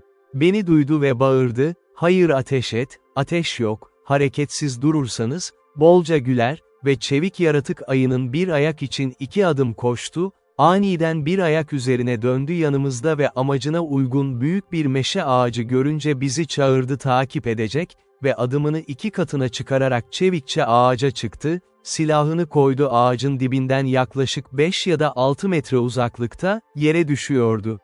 Ayı kısa süre sonra ağaca geldi ve biz de uzaktan takip ettik, İlk şey yaptı, silahın yanında durdu, kokunu aldı ama bıraktı ve hızla ayağa kalktı ağaca tırmanıyor, kedi gibi tırmanıyordu ama çok ağır. Şaşırdım adamımın aklını düşündüğüm ve hayatımda hiçbir şey göremediğim bir aptallık gülmek için, ta ki ayı ağaca tırmanana kadar hepimiz ona yaklaştık. Ağaca geldiğimizde, Cuma günü büyük bir uca çıktık dallandı ve ayı ona yaklaşık yarı yolda ulaştı. Ayı dışarı çıktığında ağacın uzağının zayıf olduğu o kısım, diyor bize, şimdi beni görüyorsunuz, ayı dansını öğretiyorsun, ve zıplamaya başladı ve dalını salladı, ayı sendelenmeye başladı ama hareketsiz durdu, arkasına bakmaya başladı, nasıl geri dönmesi gerektiğini görmek için, sonra gerçekten de yaptık içtenlikle gül. Ama Friday onunla çok fazla iş bitirmemişti, gördüğünde hareketsiz durdu, tekrar ona seslendi, sanki ayının olduğunu tahmin etmiş gibi. İngilizce konuşabiliyordu, ne, daha fazla gelmedin mi? Lütfen gelmenizi rica edin daha ileri, böylece zıplayıp ağacı sallayarak ayrıldı ve ayı da tıpkı söylediklerini anladıysa, biraz daha ileri gitmişti, sonra zıplamaya başladı yine ve ayı tekrar durdu. Şimdi onu eleştirmek için iyi bir zaman olduğunu düşündük kafasına isabet etti ve Friday'e hareketsiz durmasını ve ayıyı vurmamız gerektiğini söyledi, ama içtenlikle bağırdı, dua ederim. Dua et, ateş yok, ben ateş ederim ve sonra, hep zaman zaman derdi. Ancak hikayeyi kısaltmak gerekirse, Cuma o kadar çok dans etti ki ayı o kadar gıdıklandı ki güldük yeterliydi. Ama yine de adamın ne yapacağını hayal edemiyordum, önce biz ayıyı silkelemeye güvendiğini sanıyordu ve ayının da öyle olduğunu gördük bunun içinde kurnazdı. Çünkü yere fırlatılacak kadar uzağa gitmeyecekti. Ama büyük geniş pençeleri ve ayaklarıyla öyle sıkı tutundu ki hayal edemiyorduk bunun sonu ne olacaktı ve sonunda şaka ne olacaktı. Ama Cuma günü şüpheden hızla kurtulduk. Ayının dalına sıkıca tutunduğunu gördüğümüz için ve o daha fazla gelmeye ikna edilmeyecekti, vay canına, der Friday, sen daha ileri gitmezsen, ben giderim, sen bana gelmezsin, ben gelirim. Sen, ve bunun üzerine küçük ucuna çıktı, orada eğilecekti ağırlığıyla kendini nazikçe bıraktı, daldan aşağı kayarak yeterince yaklaştı ve ayaklarının üzerine atladı, sonra silahına doğru koştu, onu kaldırdı ve hareketsiz durdu. Peki, dedim ona, Cuma, ne şimdi yapar mısın? Neden onu vurmuyorsun? Ateş yok, diyor Friday, henüz hayır, şimdi ateş ediyorum, öldürmeyeceğim, ben kalacağım, sana bir tane vereceğim daha fazla kahkaha, ve gerçekten de öyle yaptı, çünkü ayı düşmanını gördüğünde gitmişti, daldan geri döndü, durduğu yere ama bunu çok temkinli yaptı, her adımında arkasına bakıyor, geriye doğru geri dönerek ağaçta, sonra aynı en önemli ucuyla ağaçtan aşağı indi, pençeleriyle kavrayıp ayağını birer yavaşça hareket ettiriyordu. Burada bu noktada, arka ayağını yere koymadan hemen önce, Friday yanına yaklaştı, silahının ağzını kulağına vurdu ve ateş etti ölmüş. Sonra haydut, gülmediğimizi görmek için arkasını döndü ve görünüşümüzden memnun olduğumuzu görünce çok yüksek sesle gülmeye başladı. Yani biz ülkemde ayı öldürmek, diyor Friday. Yani onları mı öldürüyorsun? Ben şöyle derim, neden, silahın yok. Hayır, diyor, silah yok ama çok uzun ok at. Bu iyi bir şeydi bize yön dağıtma, ama hala vahşi bir yerdeydik ve rehberimiz çok inciniyor ve ne yapacağımızı neredeyse hiç bilmiyorduk, kurtların uluması kafamda çok dolaşıyordu ve gerçekten, Afrika kıyısında bir zamanlar duyduğum gürültü hariç, ki zaten bir şey söyledim, beni bu kadar dolduran bir şey duymamıştım dehşet. Bu şeyler ve gecenin yaklaşması, bizi ya da cuma gibi çağırdı kesinlikle bu canavarın derisini alsaydık yaratık kapandı, ki bu kurtarılmaya değerdi, ama neredeyse 3 lige kalmıştı ve rehberimiz bizi hızlandırdı, bu yüzden onu bıraktık ve yolculuğumuza devam ettik. Zemin hala karla kaplıydı, ama o kadar derin ve tehlikeli değildi dağlar ve sonradan duyduğumuz gibi aç yaratıklar gelmişti ormana ve düzlüklere, açlıkla baskı altında yiyecek aramak için ve köylerde büyük yaramazlıklar yapmış, orada şaşırttılar köylüler, birçok koyunlarını ve atlarını öldürdü, bazı insanları da öldürdü bende. Geçmemiz gereken tehlikeli bir yer vardı ve rehberimiz daha fazla yer olup olmadığını söyledi, kurtları kırsalda bulmalıyız ve burası küçük bir ovaydı, her yandan ormanlarla çevrili ve uzun, dar bir geçit veya sokakla çevrili, ormandan geçmek için geçmeliydik, sonra köye gelmeliydik, burada konaklamamız gerekiyordu. Gün batımına yarım saat kalmıştı ve ormana girdik. Gün batımından sonra ovaya geldiğimizde, ilk dönemde hiçbir şeyle karşılaşmadık, sadece ormanın içindeki küçük bir ovada olan ve 2 odundan fazla olmayan bir şey hariç furlonglar ötesinde, 5 büyük kurtun yolun karşısında, tam hızda, biri sonra bir diğeri, sanki bir avın peşindeymiş ve onu gözetliyormuş gibi. Onlar bizi fark etmedi ve birkaç saniye içinde gözden kayboldu. Bunun üzerine, rehberimiz, bu arada sadece zayıf bir adamdı, bize bir hazır pozisyonda, çünkü daha fazla kurtun geleceğine inanıyordu. Biz kollarımız hazır, gözlerimiz üzerimizde, ama gelene kadar başka kurt görmedik, o ormandan geçerek, yaklaşık yarım lig uzunluğunda ve ovaya girdiler. Hemen ovaya girdiğimizde, etrafımıza bakmak için yeterince fırsatımız oldu. İlk karşılaştığımız nesne ölü bir attı. Yani, zavallı bir at ki kurtlar öldürmüştü, en az bir düzine kişi iş başındaydı, bunu söyleyemeyiz, onu yiyor, ama kemiklerini karıştırıyor, çünkü tüm eti yemişlerdi önce. Onları ziyafetlerinde rahatsız etmeyi uygun görmedik, onlar da öyle değildi, bize çok dikkat et. Cuma onlara havaya saldırırdı ama ben yapmadım, her ne olursa olsun ona izin verin, çünkü daha fazla iş yapacağımızı fark ettim, ellerimizden daha fazla farkında olduğumuz kadar. Henüz ovanın yarısını geçmemiştik, solumuzdaki ormanda kurtların korkutucu bir şekilde uluduğunu duymaya başladık ve kısa süre sonra yaklaşık 100 kişinin doğrudan bize doğru geldiğini gördük, hepsi bir beden halinde, çoğu bir sırada, ordu kadar düzenli olarak deneyimli memurlar.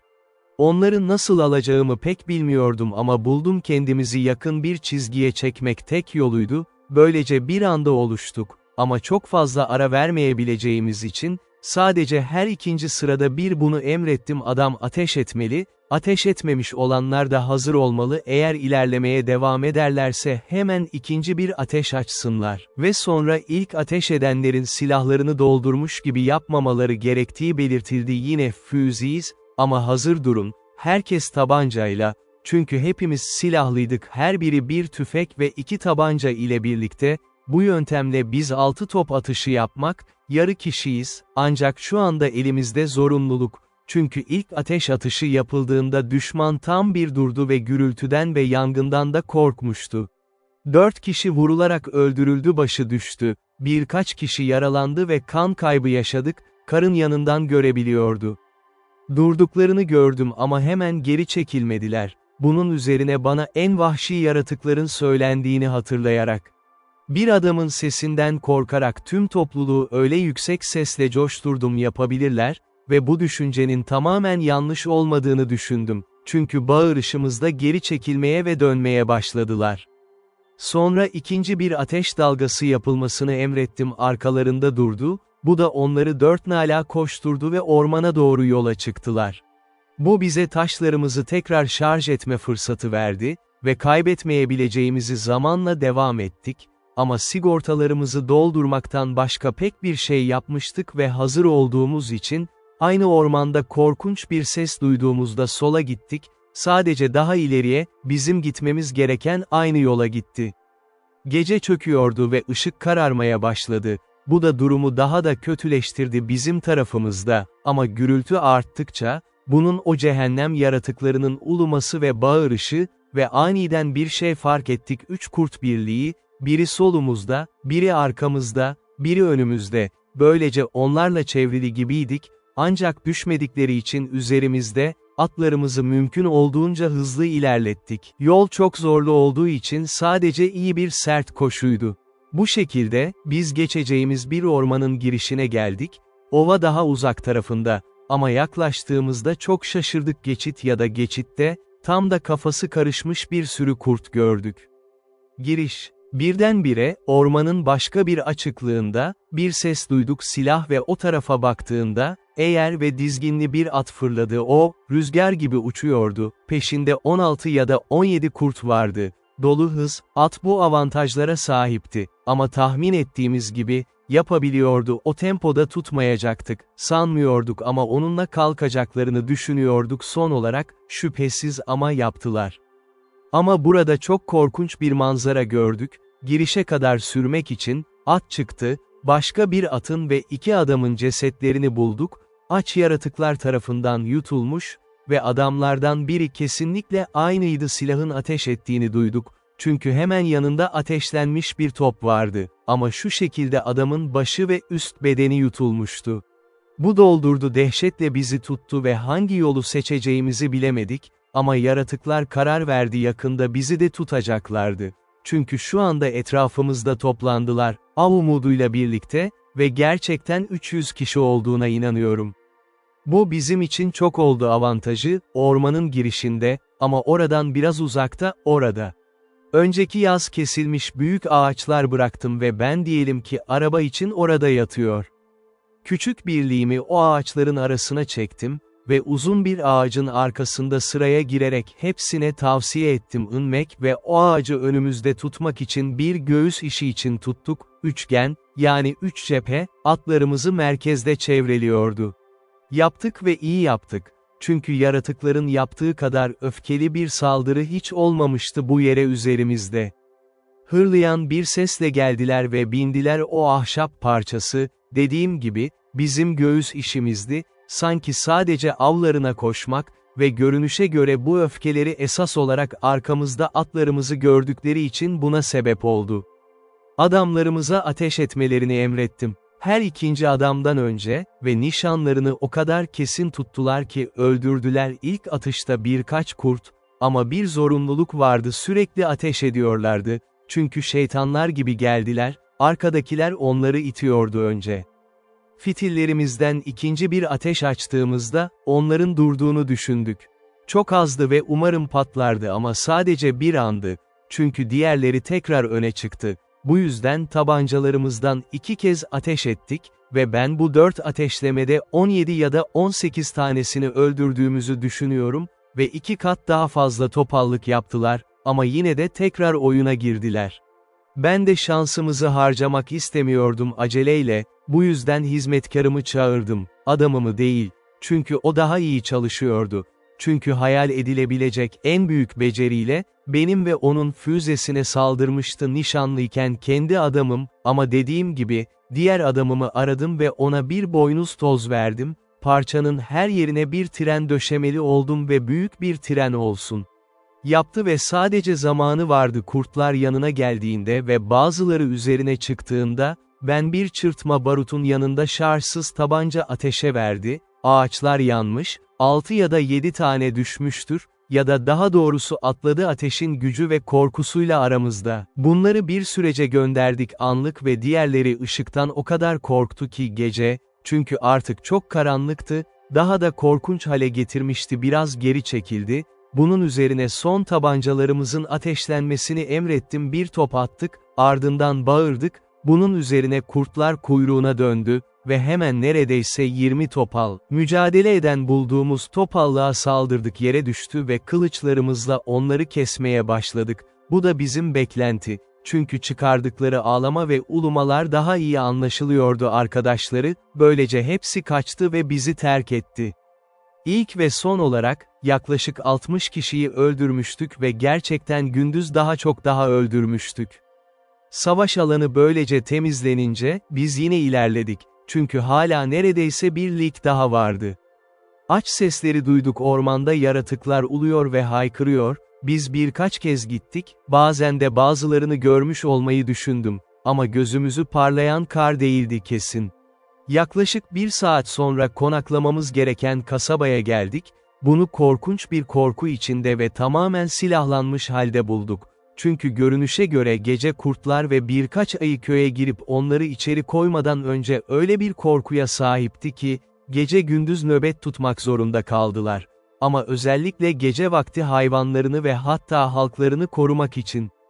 Ertesi sabah rehberimiz çok hastaydı ve uzuvları o kadar şişmişti ki, 2 yarasının hırtıldaması, daha ileri gidemeyeceği, bu yüzden bunu yapmak zorunda kaldık. Burada yeni bir rehber alıp Toulous'a gidin, burada sıcak bir iklim bulduk, bereketli, hoş topraklar ve ne kar, ne kurt, ne de benzerleri, ama Toulous'ta hikayemizi anlattığımızda, bunun sadece olanı olduğunu söylediler. Dağların eteğindeki büyük ormanda sıradan, özellikle yerde kar vardı. Ama ne tür bir rehber aldığımızı çok sordular. Böyle sert bir mevsimde bizi böyle bir yola götürmeye cesaret eden kim olurdu ve bunu bize anlatırdı. Hepimizin yememesi şaşırtıcıydı.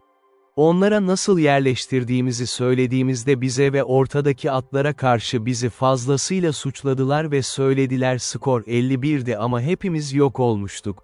Çünkü manzara atlar kurtları avlarını görüp çok öfkelendirdi ve bazen gerçekten silahtan korkurlar, ama aşırı aç ve öfkeli olmak bu nedenle, atlara yaklaşma hevesiyle onları akılsız bırakmıştı tehlike. Ve eğer sürekli ateşle ve nihayet toz treninin taktikası, onları ustalıkla ele almıştı. Büyük şanslar vardı ama parça olduğumuzu, oysa hareketsiz oturmakla yetinseydik, at sırtında ve atlı olarak atılsalar, atları almazlardı, bu yüzden atları almazlardı kendileri için, erkekler sırt üstü yattığında, aksi halde, ve bununla birlikte, sonunda bir yere kalkıp atlarımızı bıraksaydık, onları yemeye o kadar hevesli olurlardı ki, biz de gelebilirdik. Özellikle silahlarımızın elimizde olması çok güvenliydi, sayıca çok fazla. Benim açımdan, hayatımda tehlikeyi hiç bu kadar duyarlı hissetmemiştim, çünkü yukarıya bakmak 300 şeytan kükreyerek, ağzı açık gelir ve bizi yemeye gelir, bizi sığınacak ya da geri çekilecek hiçbir şey yoktu, kendimi kaybettim. Ve bu da o dağları bir daha asla geçmeyeceğime inanıyorum. Sanırım deniz yoluyla 1000 lige gitmek isterdim. Ama kesinlikle karşılaşacağımdan emin olmuştum. Haftada bir fırtına. Geçerken dikkat edeceğim sıradan bir şey yok. Fransa, sadece diğer gezginlerin anlattıklarından başka. Benden çok daha fazla avantaj. Toulous'tan Paris'e seyahat ettim. Ama onsuz önemli bir konaklama varsa Calaise'ye ulaşır ve 14'ünde Dover'a güvenle inmiştir. Ocak ayında, seyahat etmek zorunda kalan şiddetli bir soğuk sezonun ardından geldi. Artık seyahatlerimin merkezine gelmiştim ve kısa bir süre içinde tüm benim yeni keşfedilen mülk kasası ve yanımda getirdiğim banknotlar şu anda ücret aldığım için bana ödeme yapılıyor. Baş rehberim ve özel danışmanım, iyi eski dul eşimdi, ona gönderdiğim para için minnettarlık, çok fazla acı ne de umursamıyordu, benim için harika bir işe alım ve ona o kadar tamamen güveniyordum ki tamamen kolay oldum eşyalarımın güvenliği konusunda ve gerçekten de, başlangıç ve şimdi sonuna, bu iyiliğin lekesiz bütünlüğünde beyefendi. Ve şimdi, Brezilya'daki plantasyonumu elden çıkarmaya karar verdikten sonra, şuna yazdım: Lizbon'daki eski dostum, 2 tüccara teklif ettikten sonra, Brezilya'da yaşayan mütevelli heyetimin hayatta kalanları teklifi kabul ettiler ve 33.008'lik para bir muhabirlerine gönderdi. Lizbon'da bunun için ödeme yaptı. Karşılığında, satış belgesini onların gönderdiği formda imzaladım. Lizbon'a gönderdim ve babama gönderdim. O da bana bedel senetlerini gönderdi. 32.808'lik parça mülk için ayrıldı. Hayatı boyunca ona, yaşlı adama, yılda 100 moidor ödemesi ve sonrasında oğluna hayatı için 50 moidor verdim. ki bunu söz vermiştim ve plantasyonun kira ücreti olarak karşılaması gerekiyordu. Ve böylece ben servet ve macera dolu bir hayatın ilk kısmını, Providence'ın kareli işi ve dünyanın nadiren göreceği bir çeşitlilik şöyle şeyler gösterebilmek, aptalca başladı ama çok daha mutlu bir şekilde kapanıyordu. Bunun hiçbir kısmı bana umut verecek kadar izin vermiyordu. Herkes bu karmaşık şans durumunda benim artık geçtiğimi düşünebilir, daha fazla tehlike koşmamıştım ve gerçekten de, başka bir şey yoktu, koşullar uyumluydu, ama dolaşan bir hayata alışkındım, hiç yoktu aile ve çok fazla akraba değil, ne kadar zengin olursam da, taze bir kaplaşma almamıştım tanıdık ve Brezilya'daki mülkümü satmış olsam da, yine de satamadım, o ülkeyi kafamdan uzak tuttum ve kanadın yanında olmak için büyük bir akıllıydım yine, özellikle de görme isteğimi güçlü bir şekilde görememe karşı koyamadım. Ve zavallı İspanyolların orada olup olmadığını bilmek için. Gerçek dostum, Dul beni içtenlikle vazgeçirdi ve o kadar başarılı oldu ki neredeyse 7 yıl boyunca yurt dışına koşmamı engelledi. Bu süre zarfında 2 yeğenim, kardeşlerimden birinin çocuklarını, bakımıma aldı. En büyüğü, kendine ait bir şeye sahipti, bir centilmen olarak büyüdüm ve ona vefatımdan sonra mirasına bir ek olarak ödeme yapıldı. Diğerini ise koydum bir gemi kaptanıyla ve 5 yıl sonra, onu mantıklı, cesur biri olarak bulduk, girişimci genç adam, onu iyi bir gemiye koydum ve denize gönderdim ve bu genç adam sonrasında beni, yaşım kadar büyük, daha fazla maceraya çekti kendim. Bu arada, kısmen buraya yerleştim. Çünkü öncelikle, evlendim ve bu ne benim dezavantajım ne de memnuniyetsizliğim oldu ve 3 tane vardı çocukları, 2 oğlu ve bir kızı, ama karım ölüyor ve yeğenim geliyor. İspanya'ya yapılan bir yolculuktan sonra başarılı bir şekilde eve dönmek, yurt dışına gitme eğilimim ve onun ısrarı galip geldi ve beni er olarak gemisine katılmaya davet etti. Doğu Hint adalarına tüccar, bu 1694 yılıydı. Bu yolculukta adadaki yeni kolonimi ziyaret ettim. Haleflerimi gördüm. İspanyollar, hayatlarının ve orada bıraktığım kötü adamların eski hikayesini anlatıyorlardı. Başta fakir İspanyollara hakaret ettiklerini, sonrasında nasıl kabul ettiklerini, anlaşmazlık, birleşik, ayrılmış ve sonunda İspanyolların onlarla şiddet, İspanyollara nasıl maruz kaldıklarını, ne kadar dürüst olmak gerekirse İspanyollar onları kullanırdı, eğer girilirse, bir tarih dolu, çeşitlilik ve harika tesadüfler benim kendi payımda, özellikle de Karayiplerle, adaya birkaç kez çıkarma yapan Karayiplerle, ve adada yaptıkları iyileştirmeler ve 5 ana karaya girişiminde bulundular ve 11 adam ve 5 adam götürdüler kadın mahkumlar, ben geldiğimde yaklaşık 20 küçük çocuk buldum ada. Burada yaklaşık 20 gün kaldım, onlara gerekli tüm malzemeleri bıraktım ve özellikle silah, barut, mermi, giysi, aletler ve 2 işçi İngiltere'den yanımda bir marangoz ve demirci getirmiştim. Bunun dışında, toprakları kendime ayırarak onlarla parçalara böldüm bütünün mülkiyeti, ancak onlara anlaştıkları gibi bölümleri verdiler ve her şeyi onlarla hallettikten sonra, ayrılmamaları için onlara söz verdi orada bıraktım. Oradan Brezilyalara dokundum, oradan bir kabuk gönderdim ve onu satın aldım orada, adaya daha fazla insan gelmişti ve içinde, diğer malzemelerin yanı sıra, ben hizmet ya da eş için uygun bulduğum 7 kadın gönderdi yani onları alacaklar. İngilizlere gelince, onlara göndereceğime söz verdim. İngiltere'den kadınlar, yeterli miktarda gerekli malzeme ile birlikte, başvuruyorlarsa kendilerini dikmeye başladı, ki sonrasında bunu yapamadım. Fellows ustalaştıktan ve kendi deneyimlerini kazandıktan sonra çok dürüst ve çalışkan olduklarını kanıtladılar. Onlar için ayrılmış özellikler. Onlara da Brezilya'dan 5 inek gönderdim, 3'ü büyük ve buzağı, birkaç koyun ve domuz vardı, ben geldiğimde yine önemli ölçüde artırıldı. Ama tüm bu şeyler, 300 Karayipli nasıl geldiği ve onları işgal etti, plantasyonlarını mahvetti ve bununla nasıl savaştıklarını 2 kez kaybettiler ve önce yenildiler, biri öldürüldü, ama sonunda, düşmanlarının kanolarını yok eden bir fırtına aç bıraktılar ya da yok ettiler, neredeyse tüm diğerleri ve mülkiyetlerini yenileyip geri aldılar plantasyonu ve hala adada yaşıyordu. Tüm bunlar, bazı yeni maceralarda çok şaşırtıcı olaylarla birlikte. Kendi hikayem, 10 yıl daha, 2. yüzyılda daha ayrıntılı olarak anlatacağım hikayemin bir parçası.